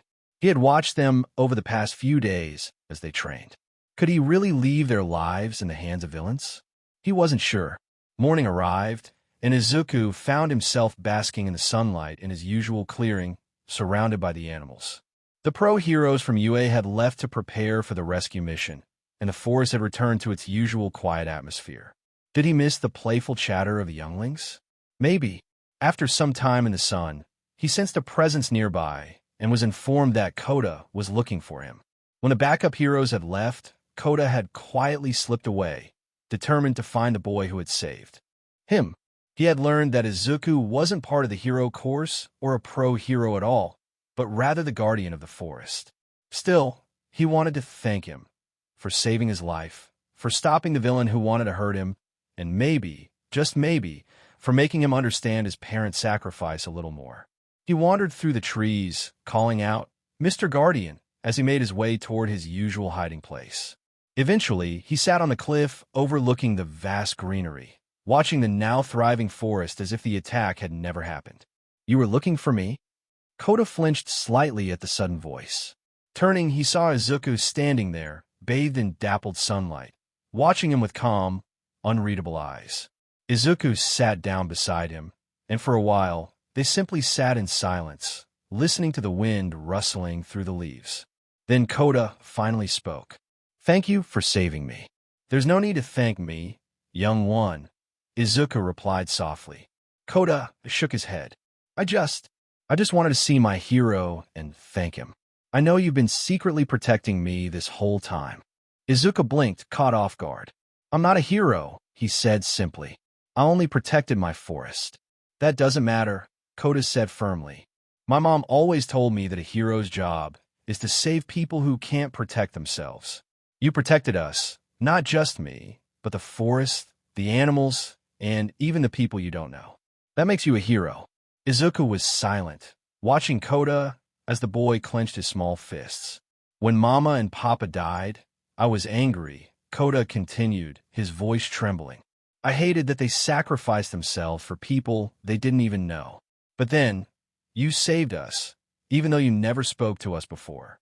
And I think I understand now." Tears welled in Kota's eyes, spilling down his cheeks. "I was so scared, but when you showed up, I wasn't afraid anymore." Isizuku listened quietly. He had never been thanked before. He always lived his life in solitude. But when Kota suddenly threw his arms around him, clinging to him tightly, Isizuku found himself unable to move. A human child was thanking him. A human child was holding on to him, not in fear, not in desperation, but in gratitude. Isizuku didn't know what he was feeling, but for the first time in a long while, he let it be. After a while, Kota finally calmed down, his small hands releasing their tight grip on Izuku's shirt. He sniffled and wiped his face with his sleeve before looking up at Isizuku, embarrassed. Sorry for crying on you," he mumbled, his voice barely above a whisper. Isizuku shook his head. "There is no need to apologize." Kota hesitated for a moment, then gave a small nod. He still felt a little embarrassed, but hearing those words made him feel just a little lighter. "I have to go now," Kota said after a brief silence. "I'm going with Aunt Mandalay to UA. They said I'll be safe there while they go on their mission, but we'll come back later." Isizuku watched him for a moment, his green eyes thoughtful. So the heroes were heading out soon, leaving Kota in a secure place while they went to retrieve the kidnapped students. A part of him had already suspected this.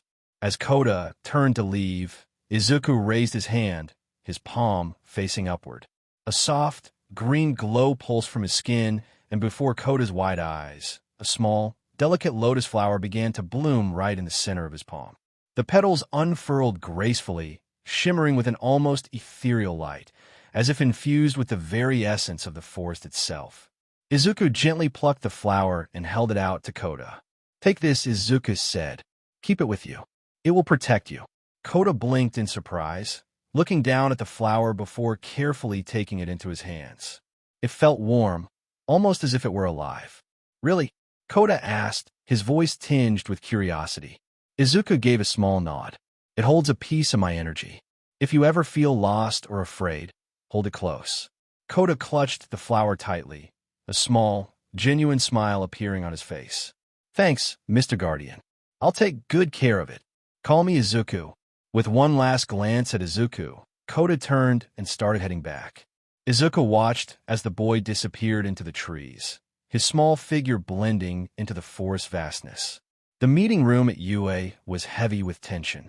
Some of Japan's top heroes sat around the large table, their faces grim as they absorbed the gravity of the situation. The attack on the training camp had left the school shaken, 2 students kidnapped, and a league of villains still at large. Principal Nizu sat at the head of the table, his small frame belying the weight of the decisions to be made. Thank you all for coming on such short notice. Nizu began, his sharp eyes scanning the room. As you've been briefed, the League of Villains launched an attack on our summer camp last night. Despite our best efforts, 2 students were taken. His voice was calm, but the concern beneath it was unmistakable. Our objective is clear. We must retrieve them before it is too late. The heroes present included All Might, Endeavor, Gran Torino, Best Jeanist, Kimui Woods, Ed Shot, Hawks the Wild Pussycats, Eraserhead, and Vlad King. Detective Naomasa Tsukachi stood at the side, arms crossed, ready to provide the latest intel. Hawks leaned back in his chair, arms crossed. We all want to save the kids, but do we even have a lead? If they're in hiding, we're looking at a needle in a haystack. Nizu nodded, as if anticipating the question. We have already enlisted local heroes and agencies to investigate potential hideouts and track any suspicious villain activity. However, as of now, there is no confirmed location. So we're grasping at straws? Hawk sighed. By the time we find them, they could be halfway across the country. The room fell into an uneasy silence. Then Endeavor, his flames flickering slightly, spoke up. Then we make someone talk. We have plenty of criminals in custody. Somebody knows where the League is. If we press hard enough, one of them will crack. Detective Tsukachi shook his head. We've already interrogated the ones we captured at USJ. Most of them are terrified of whoever's backing the League. No amount of pressure will make them talk. Then we go after the mastermind himself, Best Jeanist suggested. Shigaraki has connections. Perhaps we track his financial sources, his supply chains? A villain group this active must have a network. Nizu tapped his paws together, considering. A logical approach, but not fast enough. We must act soon, or we risk the League disappearing completely. All Might, who had been uncharacteristically quiet, finally spoke. We don't have the luxury of time. Every second we waste, those kids are in more danger. I refuse to let them become casualties. Eraserhead frowned. We also need to consider the public. We can't let panic spread. If we don't handle this carefully, we'll have parents storming UA, demanding answers, and worse, villains taking advantage of chaos. Nizu's ears twitched. That brings us to another critical issue, the press. We must hold a conference to address this incident, ease tensions, and reassure the public that we are taking action. Kamui Woods leaned forward. So we split our efforts. Some focus on the investigation and rescue, while others handle public relations. Precisely, Nizu confirmed. But we need more than just surveillance. We need a direct lead. Meanwhile, in one of the newly constructed faculty residences at UA, Present Mike and Midnight were watching over Kota. Ever since the USJ attack, Nizu had begun transforming UA into a boarding school, with separate buildings being constructed for teachers and student dormitories. As the 3 sat in the common area, waiting for the meeting to end and Kota's aunt to pick him up, Present Mic's eyes landed on the lotus flower in Kota's hands.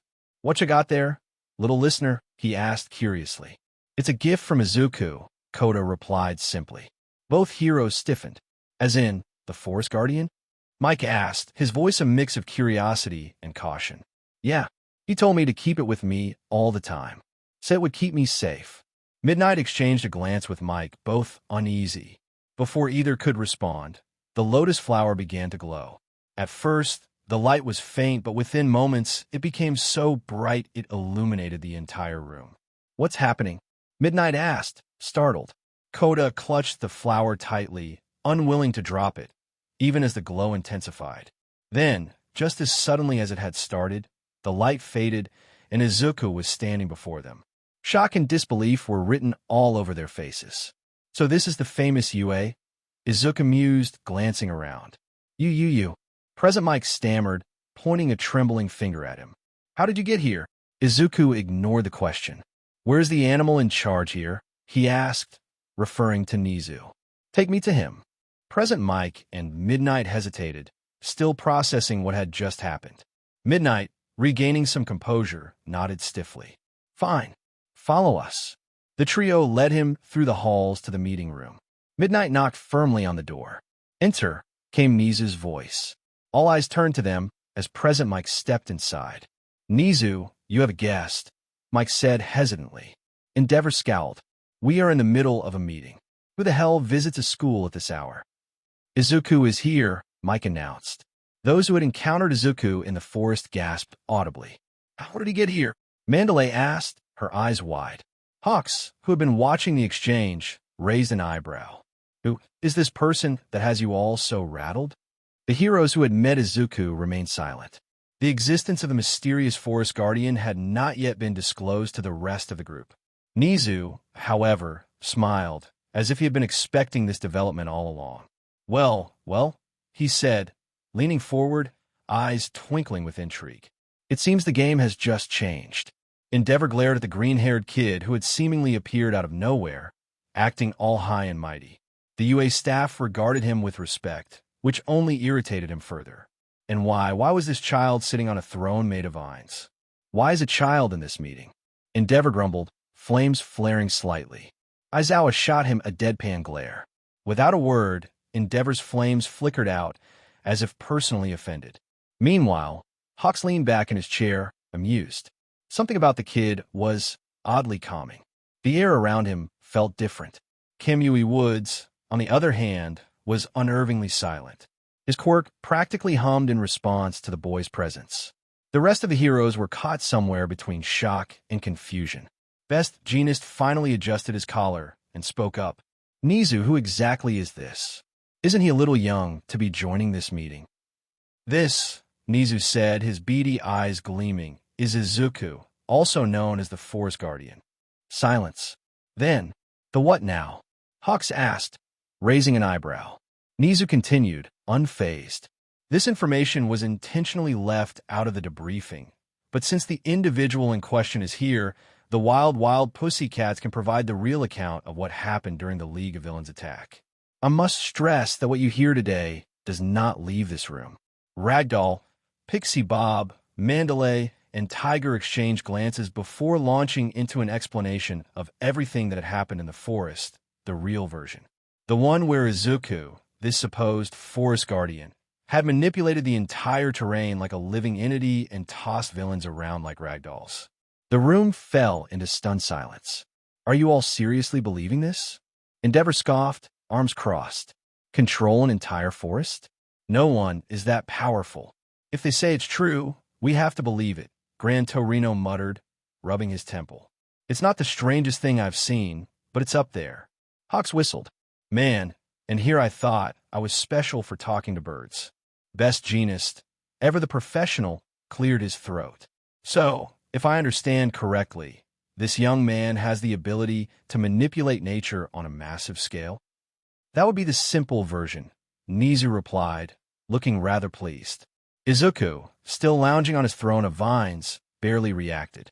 Instead, he turned his sharp green eyes toward Nizu. "I assume, then, that by coming here, you have reconsidered my offer?" Nizu asked, his voice ever so slightly hopeful. Izuku exhaled through his nose. "No, I did not come here for you. I came for Kota and the younglings being held hostage." Nizu merely smiled, completely unfazed. "It doesn't matter the reasoning. We appreciate your help regardless." Endeavor scoffed. "You really think this kid can find them faster than his pro heroes?" Izuku ignored him entirely. "I sense you have a small forest here," he noted. Nizu's ears twitched in interest. "Oh, do go on." Izuku scanned the room before locking onto Kamui Woods, who had been suspiciously quiet since his arrival. "Child, I will need your help." Kamui blinked. "Me?" He pointed at himself, unsure whether he had misheard. "Yes," Izuku confirmed. You have a connection to nature, though it is weak. But it will do. Kamui stared at him, baffled. I what? Nisa chuckled. Perhaps you could elaborate, Izuku?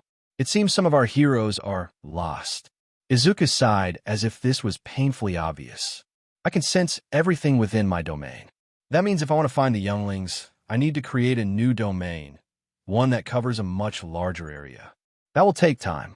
However, with his help, he nodded at Kamui, and my power, we can establish a temporary domain across the entire country. Hawks let out a low whistle. A nationwide forest network? That's actually kind of cool. Nizu's eyes gleamed as he pieced it together. Ah, I see. I assumed the flower you gave Kota was infused with your energy, allowing you to teleport here. By enhancing Kamui's quirk, you could plant specific trees in key locations to act as a chain, extending your reach and gathering information across vast distances. Izuku nodded. Exactly. The room fell into stunned silence. Then Hawks leaned forward, smirking. All right, I'll admit, that's badass. I will find the younglings. You do whatever is needed afterward. The quirk boost is temporary, and I can only enhance those with plant-based quirks, Izuku added. Wonderful, Nizu said cheerfully. That means tomorrow will be quite busy. We'll need to make a few trips, hold a conference, and rescue the students. Isn't that a bit much for one day? Edshot commented, skeptical. Before anyone could respond, Izuku suddenly disappeared, vanishing into thin air. The pro-heroes stared at the empty spot where he had been. Kamui Woods, still processing about all this, simply muttered, I need a drink. It had been 2 days since their kidnapping. Bakugo and Tokoyami remained bound to the same cold, unforgiving chairs there, wrists chafed raw by the restraints. The League of Villains had taken every opportunity to wear them down, trying to break their spirits. Shigaraki stood before them, fingers twitching in anticipation as he gestured toward a flickering screen. The UA press conference was being broadcasted live. Look at them, Shigaraki sneered. The people are turning against the heroes. They're questioning their failures, doubting their ability to protect anyone. Especially after what happened at the USJ, he tilted his head. Even your mental stability is in question, Bakugo. Some think you're too violent to be a hero at all. Bakugo clenched his jaw, his fingers itching to ignite. His back throbbed from sitting in the same position for too long, but his rage kept him upright. Shigaraki continued, voice dripping with conviction. The League of Villains fights for a just society, one where power isn't dictated by corrupt institutions like UA Join Us, and we can make that vision a reality. Bakugo spat at his feet. Screw you. What can you even do with 3 of you? UA was right about one thing. I want to be a hero. I'd rather die than join you. Before Shigaraki could respond, a knock echoed through the hideout. Pizza DLVRY for Kamino, a voice called from outside. Everyone froze. Confusion spread among the League. What? Dabi muttered. And then boom. A massive explosion tore through the opposite wall. All Might smashed through, debris flying in all directions. The League barely had time to react before Kamui Woods leaped through the breach, his thick wooden tendrils lashing out like whips, binding the villains before they could escape. Kirojiri, portals now. Shigaraki barked. Kirojiri tried to activate his quirk, but Edshot zipped through the air in a blur, striking him with a precise hit. The moment Kirojiri slumped unconscious, a hero darted in and injected him with quirk suppressants, ensuring he wouldn't be teleporting anyone. Dabi snarled, blue flames erupting from his hands, but before he could unleash them, Gran Torino shot forward like a bullet, delivering a devastating kick to his head. Dabi crumpled to the floor, unconscious. The battle was swift. Within moments, the remaining members of the League were restrained, the heroes securing victory. All Might rushed to Bakugo and Tokoyami, easily snapping their restraints. I'm sorry we're late, he said, his voice heavy with regret. Shigaraki scowled from where he lay pinned by Kamui Wood's bindings. All Might loomed over him. Where's your MSTR? All Might demanded. Shigaraki only smirked. You'll find out soon enough. Before the heroes could process his words, a chilling presence filled the air. A black liquid materialized in the center of the room, bubbling and expanding. The heroes tensed. Then, Noma began emerging from the abyss. Their grotesque forms spilled into the hideout, their lifeless eyes fixated on the heroes. Gran Torino's expression darkened. Ed shot. I thought Kirojiri was neutralized. Ed shot narrowed his eyes. This isn't his doing. More Noma clawed their way through the swirling darkness. All Might's muscles tensed. Kimui Woods, don't let the villains escape. But before the hero could react, the black liquid began seeping from Bakugo and Tokoyami's mouths. Bakugo's eyes widened in horror. He struggled, coughing as the dark substance wrapped around him, consuming him whole. No. All Might lunged forward, but his hands grasped only air as both students vanished into the void. Kamui Woods turned toward the exit, calling for reinforcements. Endeavor. Hawks. We need backup now. Outside, chaos erupted. The Nomu were attacking the police and pro-heroes. Gunfire rang out as the officers opened fire, while Endeavor's flames roared through the battlefield, incinerating any monsters that got too close. Hawk's feathers sliced through the air, keeping Nomu at bay. Inside, Shigaraki began dissolving into the darkness, along with the unconscious Dabi and Kirojiri. They are getting away, Gran Torino muttered grimly. All Might took a step forward, fists clenched. Not if I can stop it. The Nomu inside the hideout swarmed All Might, clambering over his body in a desperate attempt to restrain him. But All Might gritted his teeth and spun in a full-force Oklahoma smash. The shockwave sent the creatures flying, crashing through the building like ragdolls. Sakachi's voice crackled through the comms. All Might, we'll handle the Nomu. Go after the villains. All Might nodded once. Then, with a powerful leap, he soared into the sky, heading toward the unknown location where Bakugo, Tokoyami, and the League of Villains had disappeared. Time was running out. Bakugo's head pounded as his vision swam. The sensation of being warped left a lingering nausea in his gut, but he forced himself to stay upright. Tokoyami, who was beside him, took deep, measured breaths, his sharp eyes scanning their surroundings. They were no longer in the hideout. The area they found themselves in was unfamiliar to them, but it was a clearing of some sort with building around it. The air was thick with something oppressive, something sinister. And at the center of it all stood a man in an immaculate black suit, his face concealed behind a grotesque, mechanical mask. He radiated authority, power, dread. Shigaraki staggered forward, clearly still disoriented from the teleportation. MSTR. He rasped. The masked man inclined his head slightly. Tamura, it seems you've failed once again. Shigaraki stiffened. His fingers twitched, curling slightly as if preparing to decay the very ground beneath him. The man's voice, however, remained calm, almost gentle. But that's all right, he continued. Failure is nothing more than a stepping stone toward success. His hidden gaze turned toward Bakugo and Tokoyami, assessing them like a collector admiring rare specimens.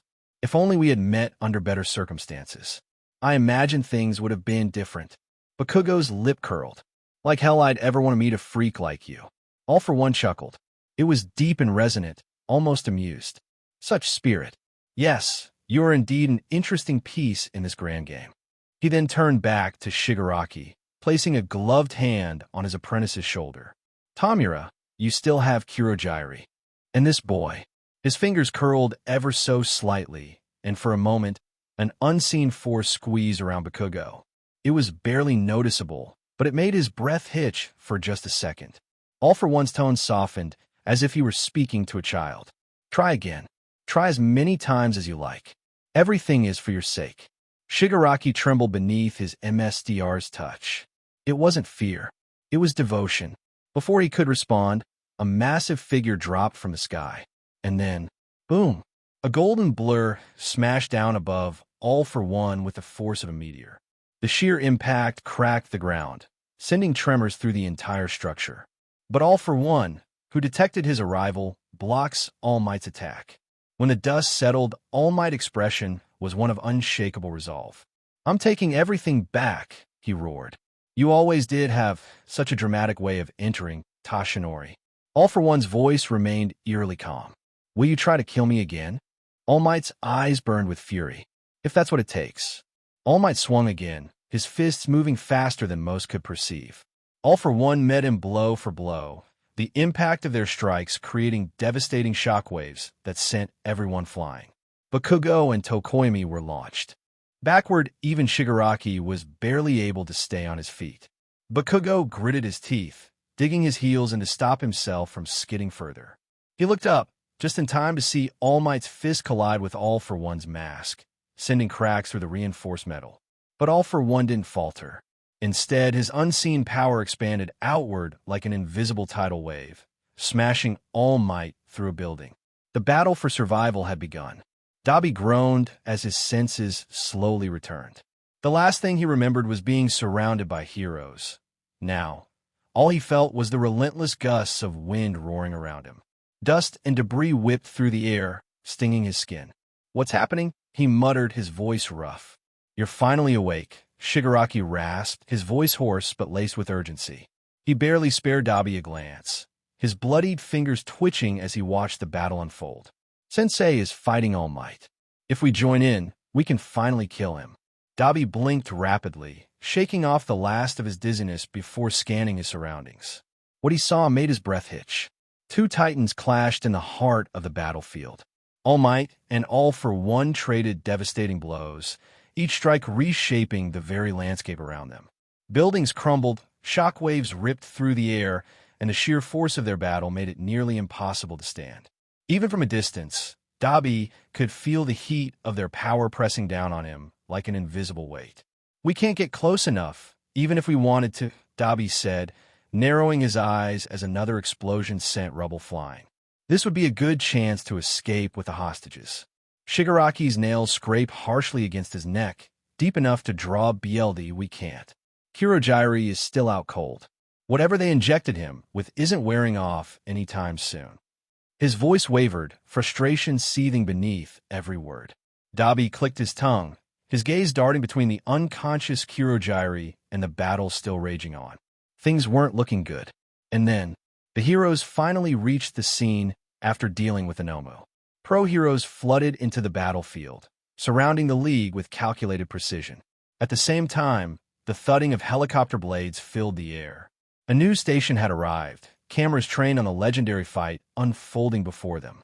Within minutes, the battle between All Might and All for One was being broadcast across all of Japan. Millions of eyes turned to their screens, and the world held its breath. Izuku watched the battle between All Might and the villain known as All for One unfold on the television screen. Nizu seemed eager to show him the entire raid. One of the heroes was carrying a small camera that recorded the rescue mission, at least until everything went to hell. The footage had been clear at first, a precise infiltration the students retrieved. Then, without warning, black goo had erupted inside the bar. Out of the swirling darkness, monstrous Noma had emerged, creatures just like the one Izuku had buried deep within his forest, alongside the unfortunate villains who had crossed his path. Then, in an instant, two students and the League of Villains vanished into the portal. All Might had taken off somewhere, while the other heroes stayed behind, locked in battle with the grotesque creatures. "What chaotic beings you all are," Izuku murmured as the Nomu appeared, his voice unreadable, disrupting the CYCL of life. The broadcast grew more unstable as the fight escalated, the camera struggling to capture the sheer chaos. After a while, Nizu switched the channel to a news broadcast, the new feed coming from a helicopter hovering over the battlefield. The footage showed the heroes quickly evacuating the two kidnapped students to safety, while All Might and All for One clashed in the distance. Meanwhile, the remaining pro-heroes moved in to apprehend the League's surviving members. Yet none dared to approach the two true monsters standing at the heart of the devastation. Then disaster struck. All for One unleashed a massive shockwave, sending All Might hurtling through the air with devastating force. The impact wasn't limited to the symbol of peace. Entire buildings crumbled in its wake, reduced to rubble in mere seconds. As the dust settled, black tendrils slithered from All for One's fingers, burrowing into Kirojiri's unconscious body. A sickening pulse of energy forced his quirk to activate. But All Might wasn't done yet. With an earth-shattering crash, he returned to the battlefield. His body screamed in protest, yet his unbreakable resolve refused to let his nemesis escape. Before the final confrontation resumed, All for One turned to Shigaraki and spoke. The villain's words were drowned out by the roaring battle, the cameras unable to capture what he had said. Izuku's emerald eyes flickered. He studied All Might closely, his movements, his breathing, the fading embers of power clinging to his frame. Your number one is pushing himself too hard. His life force is depleting faster. His tone was eerily neutral. Nizu, watching beside him, remained composed. This fight was inevitable. If he can't defeat All for One, no one will. Izuku tilted his head slightly, his expression unreadable. Why do humans place all their burdens on a single person instead of helping each other? His voice was softer now, more thoughtful. If your number one falls today, how will the world react? Nizu did not answer, and on the screen, the battle for Japan's future raged on. All Might charged at All for One, but the villain used his teleportation to teleport Gran Torino in front of him, forcing the elderly hero to act as a human shield. Gran Torino took the full brunt of the attack. All Might's eyes widened in horror. Gran Torino! As the symbol of peace stumbled back, All for One wasted no time. He fired a powerful air cannon, blasting All Might with enough force to send him hurtling into the sky, barely missing the news helicopter. The news camera scrambled to follow him, the feed switching to where All Might had crashed. When the dust finally settled, his weakened form was exposed. His face had partially reverted to its true state. Izuku vanished from where he had been sitting beside Nizu. Everyone looked worried and dismayed as they watched All Might struggle, and many viewers began to question, where were the other heroes? Why weren't they helping? Meanwhile, All for One spoke, his voice dripping with mockery. I feel conflicted, he mused, landing the final blow on hero society, after my protege worked so hard to tear it down. He exhaled in disappointment before his tone darkened. But you, All Might, I despise you. You ruined everything I spent centuries building. You deserve to die, painfully, brutally, and without dignity. With that, All for One began generating another devastating air cannon. He raised his hand, dark energy crackling at his fingertips, and fired. But just as the blast tore through the battlefield, trees erupted from the ground, growing at an unnatural speed, twisting and stretching to block the attack. The battlefield fell silent. The shockwave dispersed against the thick trunks, sending splintered bark flying instead of crushing All Might. The viewers watched in stunned silence as the impossible unfolded on their screens. For the first time, even the infamous villain hesitated. Then, a slow, sinister chuckle. It seems, he said, his masked face turning toward the source, we have an interesting spectator. Joining us. A figure materialized atop the towering trees, standing with unshakable poise against the wind. His attire was strange, nothing like the modern styles of today. Long, dark green curls swayed with the breeze, and though no visible energy surrounded him, an unmistakable presence radiated from his form. He looked to be in his mid-20s, yet those who had seen him before couldn't help but wonder, was this the same enigmatic teen known as the Guardian of the Forest? If so, he had changed. He looked grown up now. The battlefield stood frozen in shock. Towering trees, their trunks thick and ancient, had erupted from the earth in mere seconds, intercepting All for One's devastating attack. The villain tilted his head slightly, his masked face turning toward the new arrival. A lone figure stood atop the highest branch, bathed in the eerie glow of destruction. Dark green curls cascaded behind him like a storm-born banner, and though no visible energy surrounded him, his very presence shifted the air. It was an unseen force pressing upon the world itself, heavy and undeniable. All Might, still struggling to rise, looked up with wide eyes. He didn't recognize this person, yet something about him felt familiar. The same could not be said for All for One, who let out a low chuckle. So, you are the one they call the Guardian of the Forest. He mused, amusement lacing his voice. I was surprised to hear someone with such immense power lurking in the shadows of my empire, meddling where you shouldn't. Tell me, are you here to oppose me? Emerald eyes locked onto the villain, unwavering. I expected something interesting, Izuku said, his tone almost disappointed. But I see you're barely clinging to life. Why do you strain yourself? grasping for more power than you were given. All for One chuckled. Most people tremble in my presence. Yet you seem unbothered. Why should I be? Izuku tilted his head, unimpressed. In my eyes, you're just a child throwing a tantrum. Silence. Then, All for One let out a deep, amused laugh. That's a new one. I've been cursed in many ways, but being called a child? That's a first. All Might could hardly believe his ears. The most dangerous villain in history, treated like a misbehaving brat. Izuku turned slightly, addressing the injured hero behind him. You need to rest. All Might clenched his fists. I am a number one hero. It's my duty to defeat All for One. Izuku raised his hand. Thick vines surged from the ground, encasing All Might in an unbreakable dome. Your fight ends here. Don't be reckless. All for One chuckled. You truly believe you can defeat me where so many others have failed? He lifted his hand, tendrils of black energy slithering between his fingers. Let's see what you can do then. Perhaps you'll entertain me more than that buffoon. Izuku didn't answer. He simply raised his hand, fingers curling slightly. The earth trembled. Roots burst from the ground beneath All for One, striking like vipers. The villain reacted instantly, his dark tendrils slashing through them midair. But for every root he destroyed, more erupted to take its place. The ground itself rebelled against him. Then Izuku vanished. A heartbeat later, he reappeared behind All for One, a wooden staff materializing in his grasp. He swung.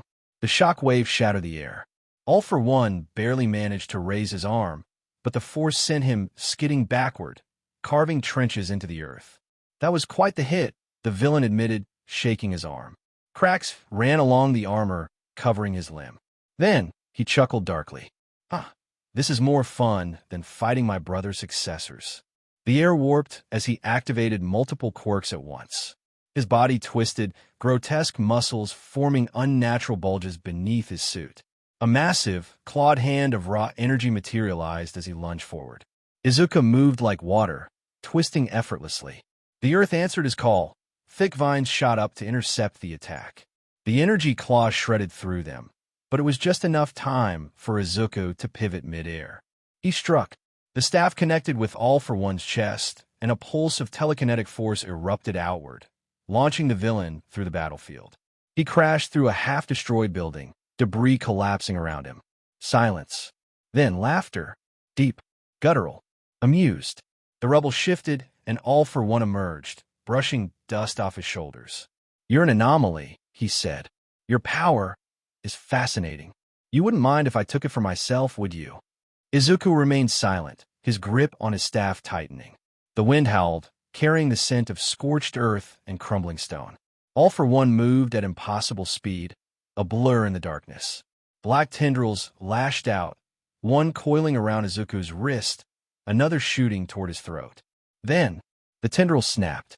All for One's head jerked slightly as an invisible force crushed the appendage midair, severing it as if an unseen hand had willed it to break. Then, the weight struck him. It was like a mountain pressing down on him, an unfathomable force locking his body in place. For the first time in centuries, All for One felt something foreign. He felt trapped.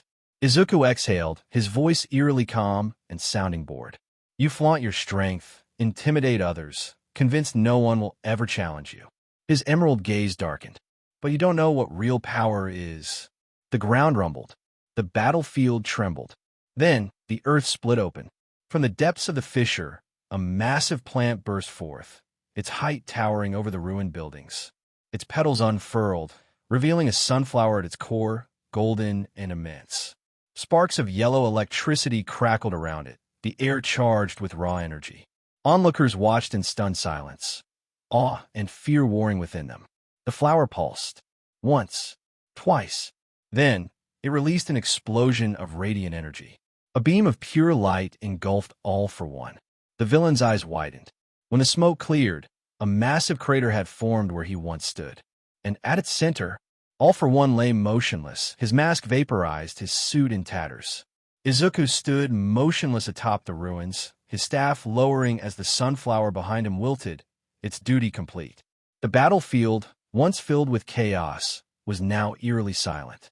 Izuku turned, his emerald eyes locking onto All Might's gaze. Then, without a word, he vanished. So did the dome trapping All Might.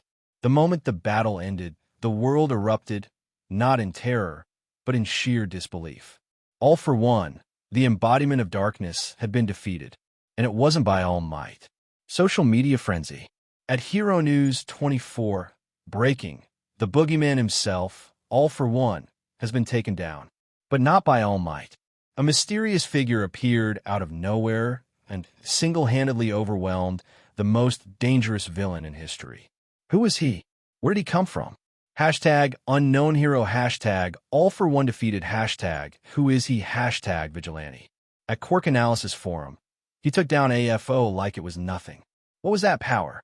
Is that plant manipulation? Telekinesis? Where did he come from? And why haven't we heard of him before? At All Might Fan for Life, is it possible he's All Might's secret apprentice? No way someone that's strong just popped out of nowhere. News coverage. Reporters scrambled to analyze the footage, dissecting every frame of the battle. Within minutes, every major news channel and social media platform flooded with video clips, theories, and frantic speculation. News anchor. What you're watching now is a replay of the final moments of the battle. A figure whose identity remains unknown seemingly commands nature itself, manipulating plant life with an unknown force to bring down All for One. Experts are baffled. How is this possible? And why has no one heard of him before? Expert panel discussion. His power set is unlike anything we've seen before. It's as if he's wielding multiple quirks, yet there's no indication of artificial enhancement. Could he be a hidden successor to One for All? If not, then we may be witnessing the rise of an entirely new force in the hero world. Theories and speculation. Across the internet, wild theories spread like wildfire. A new symbol rising to replace All Might? An ancient being awakened to combat evil? A hidden vigilante stepping into the light? The pro-hero community reacts. While civilians were in awe, the pro-heroes were in shock. Private networks exploded with messages. Who the hell is this guy? Is he affiliated with any agency? If he's this strong, why has no one heard of him before? Meanwhile, inside UA, those who actually knew Isizuku gathered for a debriefing. Inside UA post-battle meeting, the mission was a success. Naomasa Tsukachi briefed the assembled heroes. Katsuki Bakugo and Fumikage Tokoyami have been safely reunited with their families. We've stationed heroes to monitor them for the time being. He flipped a page in his notebook. All for One is securely imprisoned in Tartarus. However, Tamura Shigaraki, Kirojiri, and Dabi managed to escape. We're actively tracking them. Naomasa continued. That covers the rescue operation. Now, onto the more pressing issue. The footage of the fight has gone viral, and it's making international headlines. But the focus isn't on the battle itself, it's on Isizuku. The Hero Commission isn't happy, Hawks added, leaning back in his chair. People are already calling Isizuku the new symbol of peace. The Commission hates that they have no control over him. Did you tell them anything? President Mike asked. Hawks smirked.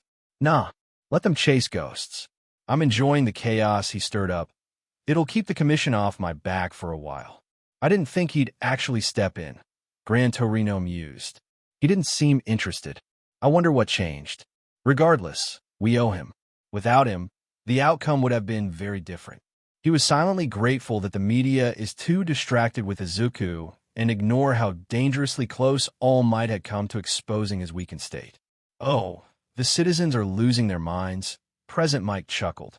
It's all they've been talking about. Hero agencies are being bombarded with calls from people trying to track him down. Who can blame them?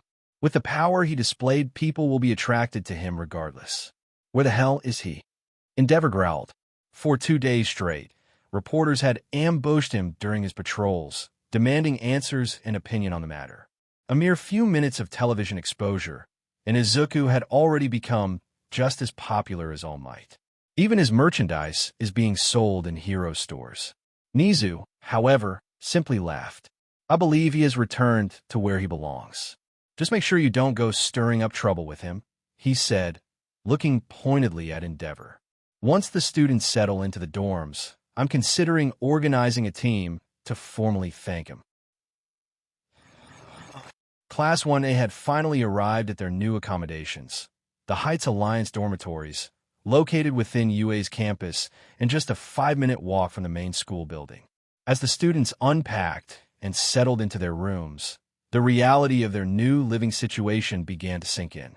That night, the boys of Class 1A gathered in the common area on the first floor, only to be joined soon after by the girls. It didn't take long before the conversation turned to the events that had unfolded since the attack at the training camp. With their chaotic move-in finally over and the internet still buzzing about the battle between All Might and All for One, and more importantly, the mysterious individual who had stolen the show, the topic was impossible to ignore. "Guys, what do you think about that mystery guy who took down All for One?" Kaminari asked, leaning forward with interest. Mina practically squealed. "He's so handsome. He's basically every girl's crush now," she gushed excitedly. "I don't know why, but he seems familiar somehow." Karo, Azui mused, tilting her head thoughtfully. "He was at the training camp," Todoroki stated in his usual calm tone. "The one who appeared with those massive trees, but he looked older this time." Zero raised a brow. "So, do you think he was there to help the heroes?" "It looked that way. He blocked that attack aimed at All Might before he even revealed himself," Kirishima noted. "That was seriously manly." TCH. Bakugo scoffed. "That guy was just showing off, making the pros look weak with his flashy entrance." "He did save us at the camp," Jiraiya pointed out. "Doesn't seem like a bad guy to me. Plus, if he can PSS off Endeavor, he's fine in my book," Todoroki added dryly. Everyone knew how irritated the number 2 hero had been lately, constantly bombarded by the media asking about the mysterious figure. Hagakure suddenly spoke up, her invisible hands waving in the air. "Do you think our teachers know who he is? Since he was at both the camp and Kamino." "We could ask Mr. Aizawa in class tomorrow," Mina suggested, eyes twinkling with curiosity. With that thought lingering in their minds, they continued chatting until one by one, they eventually returned to their rooms, still buzzing with speculation about the mysterious hero who had turned the world upside down. Izuku had been relaxing in his domain ever since he defeated that all-for-one guy. He hadn't bothered sticking around for the aftermath. His part was done. The kidnapped younglings were safe. He had prevented Hero Society from collapsing by ensuring All Might survived, and, luckily, he hadn't killed All for One. Not that he wouldn't have if given the choice, but with the entire fight being broadcasted live, that would have only brought unnecessary trouble to his domain. Now, his routine had mostly returned to normal, with one minor change. His presence was now known to the wild Pussycats and their young charge, Kota. The kid had taken to seeking out his company every day. Izuku didn't mind. Being the only child in a vast forest must have been lonely, so he allowed Kota to play with the smaller animals under his watchful eye. Time passed, and Izuku continued nurturing the forest, living peacefully until he sensed an unfamiliar presence entering his domain.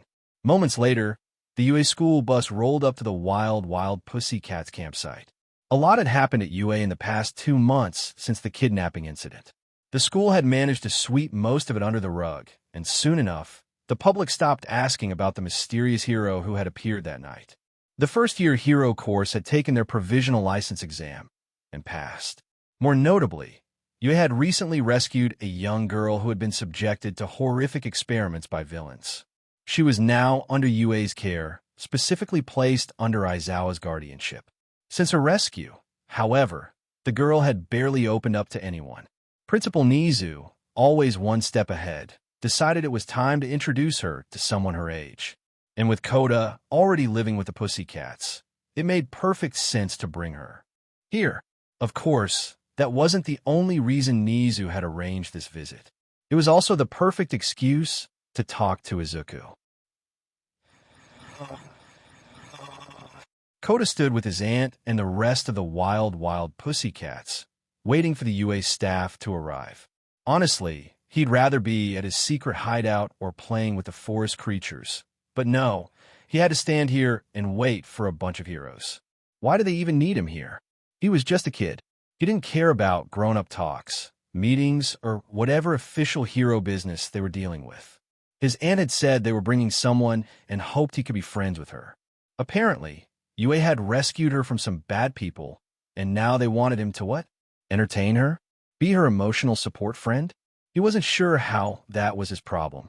When the two cars finally pulled up, Kota spotted a familiar face, Eraserhead, looking as exhausted as ever, like he had personally lost a fight against sleep and was still losing. Then came Present Mike, the loud hero who had looked after him during his brief stay at UA. Following them was the small but terrifying mouse bear principal, Nizu. Then there was a skeleton? Oh, wait. No, that was just a really tired blonde guy. An old short man he didn't recognize. And, finally, the person they were here for, a little girl with white hair, red eyes, and a horn sticking out of her forehead. She was hiding behind Eraserhead like the man was a walking security blanket. Their eyes met, hers wide with nervousness, his full of curiosity and mild dread at having to make small talk. His aunt, being her usual pushy self, wasted no time introducing the girl as Eri and telling them to get along well before promptly ditching them to go talk with the other adults. Kota stood there awkwardly. What was he supposed to say? He had no clue how to talk to kids, even though he technically was one. Hi, I'm Kota, he finally said. I am Eri, she replied so quietly he barely heard her. She looked scared of the world, like even the slightest breeze might send her running. His aunt had given him a quick rundown of Eri's past: kidnapped, held hostage, rescued by heroes. Heavy stuff. Kota had no idea how to cheer her up, but he knew someone who might. Come on, he said, jerking his head toward the forest. I'll take you to meet the forest creatures. They're really nice. Birds, squirrels, bunnies, Isizuku. He paused, realizing he was just rambling now. Eri tilted her head, looking puzzled. Of course, she had no idea what he was talking about. You have bunnies? She asked softly. I've seen them on TV. They look really fluffy. Kota nodded. Yeah, they are. That seemed to spark a tiny bit of interest in her, so he took the lead, guiding her toward the trees. Was it really a good idea to leave the kids alone like that? Tashinori asked, frowning. Don't worry. I'm sure they'll be fine, Nizu replied, sipping his tea. Aizawa didn't look convinced. What if her quirk acts up? Her horn may be small now, but we have no idea what could trigger it. I should be with her. Nizu waved off his concern. With Kota by her side, nothing will happen. And if something does, Izuku will intervene. Tashinori narrowed his eyes. You put a lot of faith in Izuku, Nizu. Nizu chuckled. Izuku has a soft spot for small creatures. While he may not care much for human affairs, he doesn't harm children. He took another sip of tea before adding, besides, we're here to thank him for saving you and preserving UA's reputation. As Kota led Eri through the forest, the dense greenery seemed to shift subtly around them, as if the trees themselves were watching. Birds chirped overhead, and a few rabbits peeked out from the bushes, their noses twitching curiously at the newcomers. Eri clutched the hem of Kota's shirt, glancing around nervously. Where are we going? She asked softly. We're going to meet Izuku. He's the forest guardian, Kota said. Forest guardian? Eri tilted her head. What's that? He takes care of the forest and everything in it. He can even talk to animals, Kota explained. Eri's eyes widened slightly. Is he a hero too? Is he nice? Kota scoffed. He's not like those wannabe heroes, but he's my hero. He saved me and always lets me pet his animals. He's really nice. They stepped into a small clearing bathed in soft, dappled sunlight. Flowers bloomed in wild, colorful patches, and at the center of it all sat a figure, surrounded by animals. Birds perched on his shoulders, squirrels chattered nearby, and a few rabbits nestled comfortably in his lap. Glowing green eyes landed on Eri, making her instinctively shrink behind Kota. Is it your friend, Kota? Izuku asked, his tone casual yet observant. Eri let out a small squeak, peeking at him from behind Kota's back. He wasn't like the hero students she had seen before. They were flashy, loud, and full of grand gestures. But this boy, he looked like he had stepped out of one of the fantasy books she loved, like a mysterious forest spirit. This is Eri, Kota introduced. She came with the UA teachers. She's never petted bunnies before. Can she? Izuku tilted his head, considering. Of course. Why don't you both come join me? Hesitantly, Eri followed Kota as he stepped forward. With a simple wave of Izuku's hand, the rabbits perked up and bounded toward them. A brown bunny easily hopped into Kota's lap, earning a small grin as he started petting it. Meanwhile, a white rabbit with red eyes stopped just in front of Eri, staring up at her expectantly. Eri stiffened, her small hands clenching at her sides.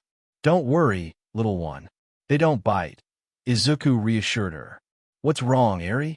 Kota asked, noticing her hesitation. Eri lowered her gaze. I'm scared of hurting them with my quirk, she whispered. My quirk, it's a curse. It hurts people. She touched the small horn on her forehead, her expression darkening. Izuku hummed thoughtfully before kneeling in front of her. Without a word, he gently touched the rabbit's back, and for a brief moment, a soft green glow surrounded it before fading away. There, he said, sitting back. Now you can touch her, and nothing bad will happen. Eri's eyes widened. What did you do? Kota asked, just as surprised. I put a protective barrier around the bunny. Izuku explained easily, ruffling Eri's hair. So you don't have to be afraid of your quirk. Eri hesitated. But my quirk is dangerous. There's no such thing as a bad quirk, Izuku cut in gently. Only bad people who misuse their power. Eri blinked up at him, tears forming in her eyes. Really? Really? Izuku confirmed with a nod. And as long as I'm here, you don't have to be afraid of anything. Slowly, Eri reached out, her fingers brushing against the bunny's soft fur. When nothing happened, she let out a tiny gasp before carefully picking it up, hugging it to her chest. She's so soft, she murmured, her voice filled with quiet wonder.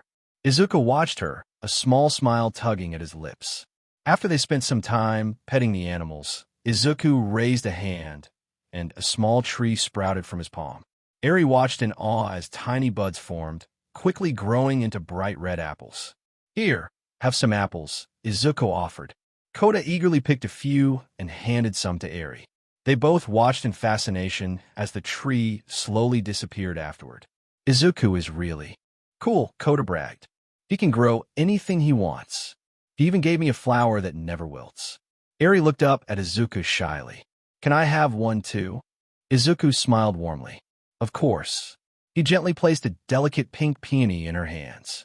Eri cradled the flower carefully, a soft smile spreading across her face. For the first time in a long while, she felt safe. It's been a while since they went off to play. Should we go look for them? Aizawa asked, arms crossed as he glanced toward the forest. Wow, Shota, you're really embracing this new dad role. Present Mike teased, grinning. Aizawa shot him a glare. Shut up unless you want to be strangled. Gran Torino sighed, tapping his foot impatiently. We've been waiting here for a while, Nizu. Wouldn't it be better to find Izuku and talk to him rather than waiting for him to come to us? He might never show up, and we could be sitting here for days. Nizu sipped his tea calmly. Patience. He'll come. It's better if he comes willingly rather than us pressuring him. The pros continued their discussion, but Izuku had already come to his own conclusion. He had been having fun with Kota and Eri, but he knew it was time to send them back. At first, he considered letting them return on their own, but avoiding the pros wouldn't make them leave any sooner. With a quiet sigh, he decided to take them himself and face whatever conversation they had planned. A sudden shift in the air made the pros pause mid-conversation. Izuku materialized in the room, Kota and Eri standing beside him. The abrupt entrance startled most of them, except for Nizu, who simply smiled. Thank you for deciding to join us today, Nizu said cheerfully. Eri, are you okay? Aizawa asked, eyes immediately scanning her for any sign of distress. Eri clung to Izuku's right hand, but gave a small nod. Yes, Mr. Aizawa-san. Mr. Izuku is really nice. He let me pet his bunnies and gave me apples. That's so sweet, Eri. Present Mike gushed happily. Kota, recognizing that the adults were about to start talking, tugged on Eri's sleeve. Come on, Eri.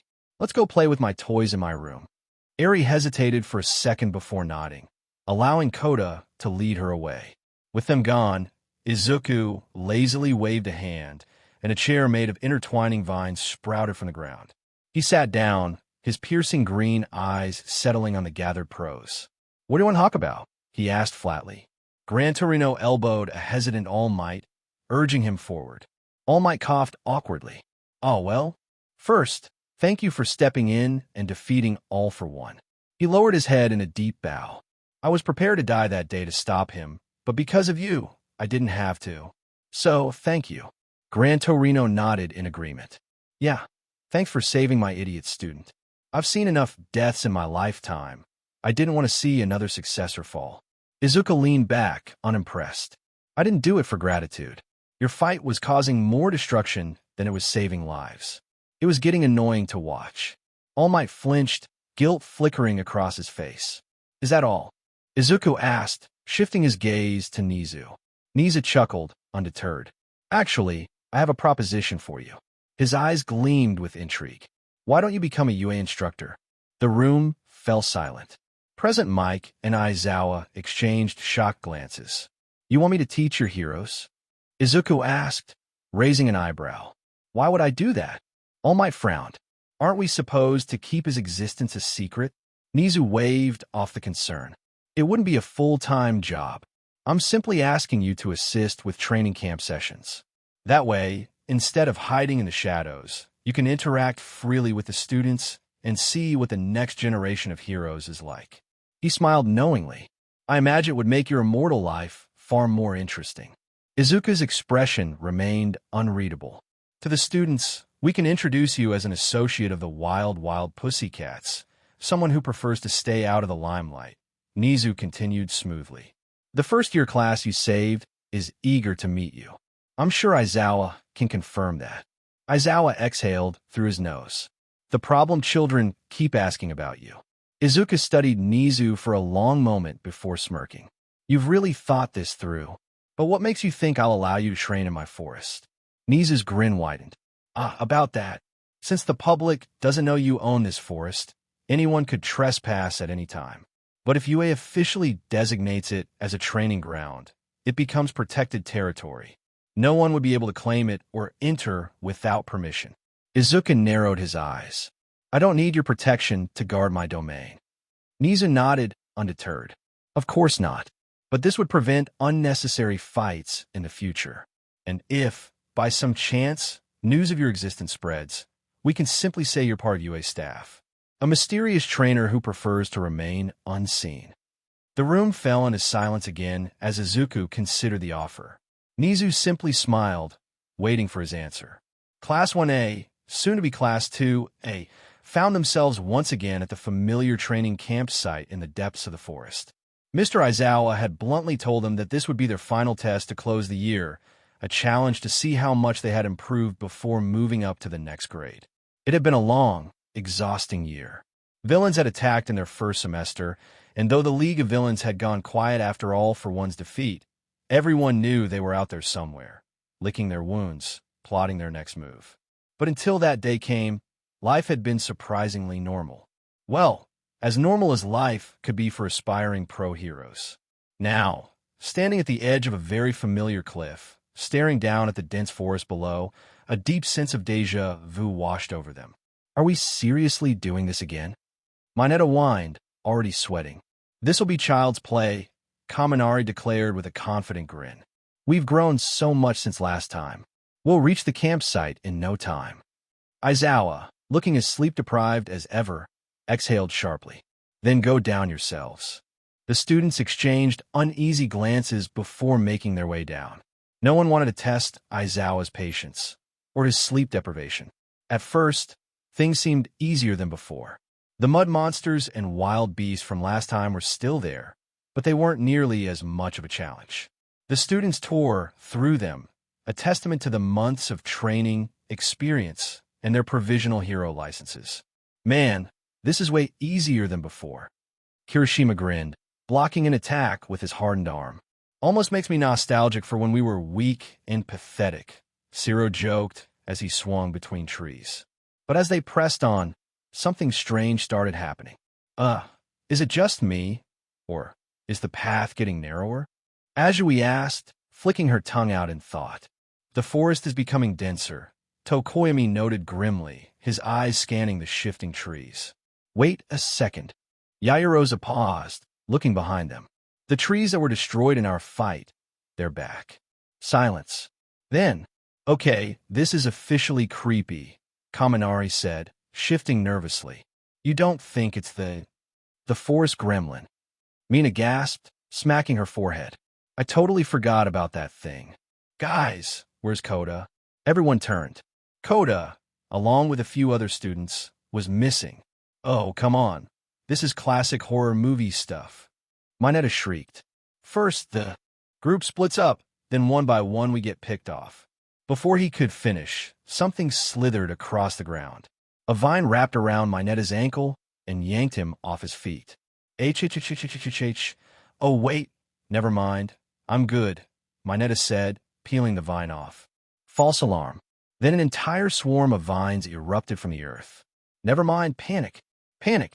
The forest came alive. Trees shifted. Roots curled. Vines lashed out, grabbing students left and right. What kind of test is this? Sato shouted, punching through a branch that tried to drag him away. Less talking, more fighting. Bakugo barked, blowing apart the vines with a massive explosion. One by one, students were snatched, yanked into the shadows before anyone could react. Even as they fought their way forward, their numbers thinned.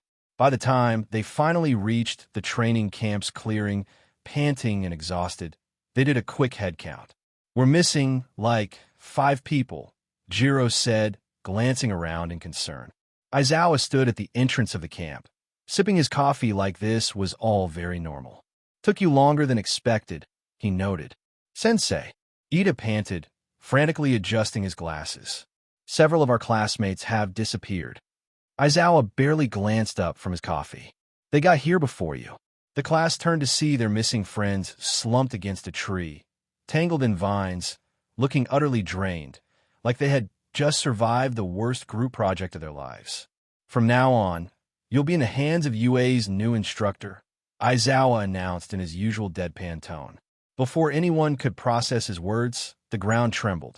Vines slithered together like a mass of writhing snakes, twisting and coiling into a humanoid shape. Several students shrieked. Oh my God, it's happening. The forest is claiming US. Kaminari yelled, clutching Mina and Kirishima like they were about to be sacrificed. The vines solidified, forming a boy who looked their age, green curls, emerald eyes, freckles. Todoroki and Shoji stiffened. Wait a minute, Todoroki murmured. Kaminari, still clinging to Mina, squinted. Isn't he a little young to be an instructor? Who the hell is this extra? Bakugo demanded, crossing his arms. Before he could say another word, a flock of tiny birds suddenly descended on him, pecking and tugging at his hair like an angry mob. What the? Get OFF me, you DMN feathered gremlins. Bakugo shouted, swatting at them wildly. The vine-formed figure chuckled. Call me Izuku. His voice was calm, but carried an eerie weight. As long as you're here, respect the forest and everything in it, or they won't find your body. Mineta let out a high-pitched squeak and nearly fainted. Oh, and for the record, Izuku added with a smirk, I'm much older than all of you. Silence. Then, with a flicker of movement, he vanished into the trees. What just happened? Siro whispered. I want to know that too, Jiro added. Aizawa took another sip of his coffee, utterly unfazed. Welcome to your final test. Izuku perched lazily on a tree branch, watching Bakugo with an amused smile. You want to fight me? He asked, tilting his head. Bakugo scowled, arms crossed. Yeah, you've been sending your dim-in trench monsters to do all the dirty work. I bet you can't beat me in a one-on-one fight. It was their break from training, but Bakugo couldn't let this go. No way was he going to accept losing to some extra who acted like he was all-powerful. They'd been fighting those vine freaks all day, and he still couldn't wrap his head around how tough they were. They were just plants, for crying out loud. Yet somehow, they took multiple explosions to destroy. Explosions that could level a building in seconds. And those DMN vines slithering around, dodging, following in midair like they had a personal vendetta. And don't even mention the drill lance. When those cursed plants combined, forming a spinning weapon, They could shatter Todoroki's ice like it was nothing. How? Oh, and as if that wasn't enough, the raccoons were back. Again, tormenting him. Again. He didn't care that Izuku had technically helped save him and Tokoyami from the League of Villains. Todoroki and Shoji had vouched for that, but whatever. That wasn't the point. The point was that Bakugo was pissed, and he wasn't leaving without a fight. Izuku chuckled, his green eyes glowing faintly. You're too young to challenge me, youngling. Bakugo twitched. What did you just call me? Baku, bro. Let's not get all worked up, Kirishima tried, holding up his hands in a peacekeeping gesture. Don't stop him, Kirishima. Shinso cut in, smirking. I would love to see Bakugo get trashed again. It's hilarious. What did you say, eyebags? Bakugo roared. Say that again, and I'll blow you to. Relax, man, Kaminari groaned. You're not the only one getting but handed to you. I thought we were way stronger by now, but Izuku still scares me. He looks all innocent, Mina added, shuddering. But his presence is terrifying. Izuku grinned, resting his chin on his palm. Well, if you get permission from Aizawa, I might consider your challenge. All eyes turned to Aizawa, who was lounging on a rock, sipping his coffee with an air of absolute indifference. He enjoyed these moments. Izuku, training the problem children, gave him a rare chance to rest. And honestly, a little blow to their egos wouldn't hurt. Moments later, Ida returned, looking mildly exasperated. Aizawa-sensei said go ahead, but don't kill him. Izuku stretched, rolling his shoulders. All right then. Follow me. Kaminari clapped his hands together in a prayer-like gesture. Let's play for Bakugo's soul. As if summoned, a trench monster emerged from the ground, and Izuku effortlessly perched on its shoulder like a smug little gremlin. The creature started moving, carving a path through the dense forest. The students followed, watching in awe as the trees seemed to shift aside to make way for them. After a short walk, they reached a large clearing. This'll do, Izuku announced. I didn't even know there was an open space like this here, Jiro muttered, glancing around. This would be a great camping spot, Mina said excitedly. Bonfire, snacks, scary stories, maybe some. We are here to train, Ida reminded them, his arms chopping through the air like malfunctioning windshield wipers. Shut it, extra. Bakugo barked, sparks crackling from his palms. Why the hell did you even follow us if you're just gonna ruin the mood? It seems he can't wait to lose, Shinso drawled, smirking. Why don't you younglings stay at a safe distance? Izuku said with a casual grin. You don't want to get caught in the crossfire. The students backed away, some a little too eagerly. Once they were at a safe distance, the fight began. Bakugo blasted himself forward with an explosion, aiming straight for Izuku. But in a blur, a staff materialized in Izuku's hands. With a swift motion, he slammed it into the ground. Vines erupted from the earth, twisting together to form a massive shield blocking the explosion. Bakugo barely dodged in time as more vines shot out toward him. Snarling, he propelled himself backward, avoiding their grasp. The vine shield unraveled, revealing Izuku, completely unharmed. He raised his staff. Above Bakugo, dark clouds churned ominously. And then, boom! Lightning crashed down. Bakugo dodged, barely avoiding the strike. But then, drip, drip, drip. Rain poured down, drenching him. Bakugo sputtered. Oh, come on. The moment the water soaked into the ground, the earth beneath him came alive. Vines exploded upward, wrapping around him faster than he could react. In mere seconds, he was completely trapped. The clouds vanished. The rain stopped. Izuku strolled forward, leisurely dragging Bakugo toward him with the vines. With a flick of his wrist, they unraveled, releasing the blonde. So, Izuku mused, tilting his head. Should we keep going? Bakugo just glared, his hair plastered to his face. Izuku smirked. By the way, I'm way stronger with the sun out. He winked. Bakugo exploded. Literally, the students lost it. That was brutal. Kaminari cackled. He turned him into a drowned feral cat. Mina wheezed. Hey, Bakugo. Shinso called. Want to go best 2 out of 3? Shut up, eyebags. From a seat on a nearby rock, Aizawa sipped his coffee, completely unbothered. Good. Maybe this will finally humble him. And from that day on, training continued, pushing Class 1A through hellish drills and relentless battles. When they finally returned to UA, a new legend had been born, the tale of the merciless, nature-wielding instructor who had shaped them into warriors. Many students only ever heard whispers of him, a shadowy figure known only to those who survived the UA training camp. And those who did never spoke of it lightly.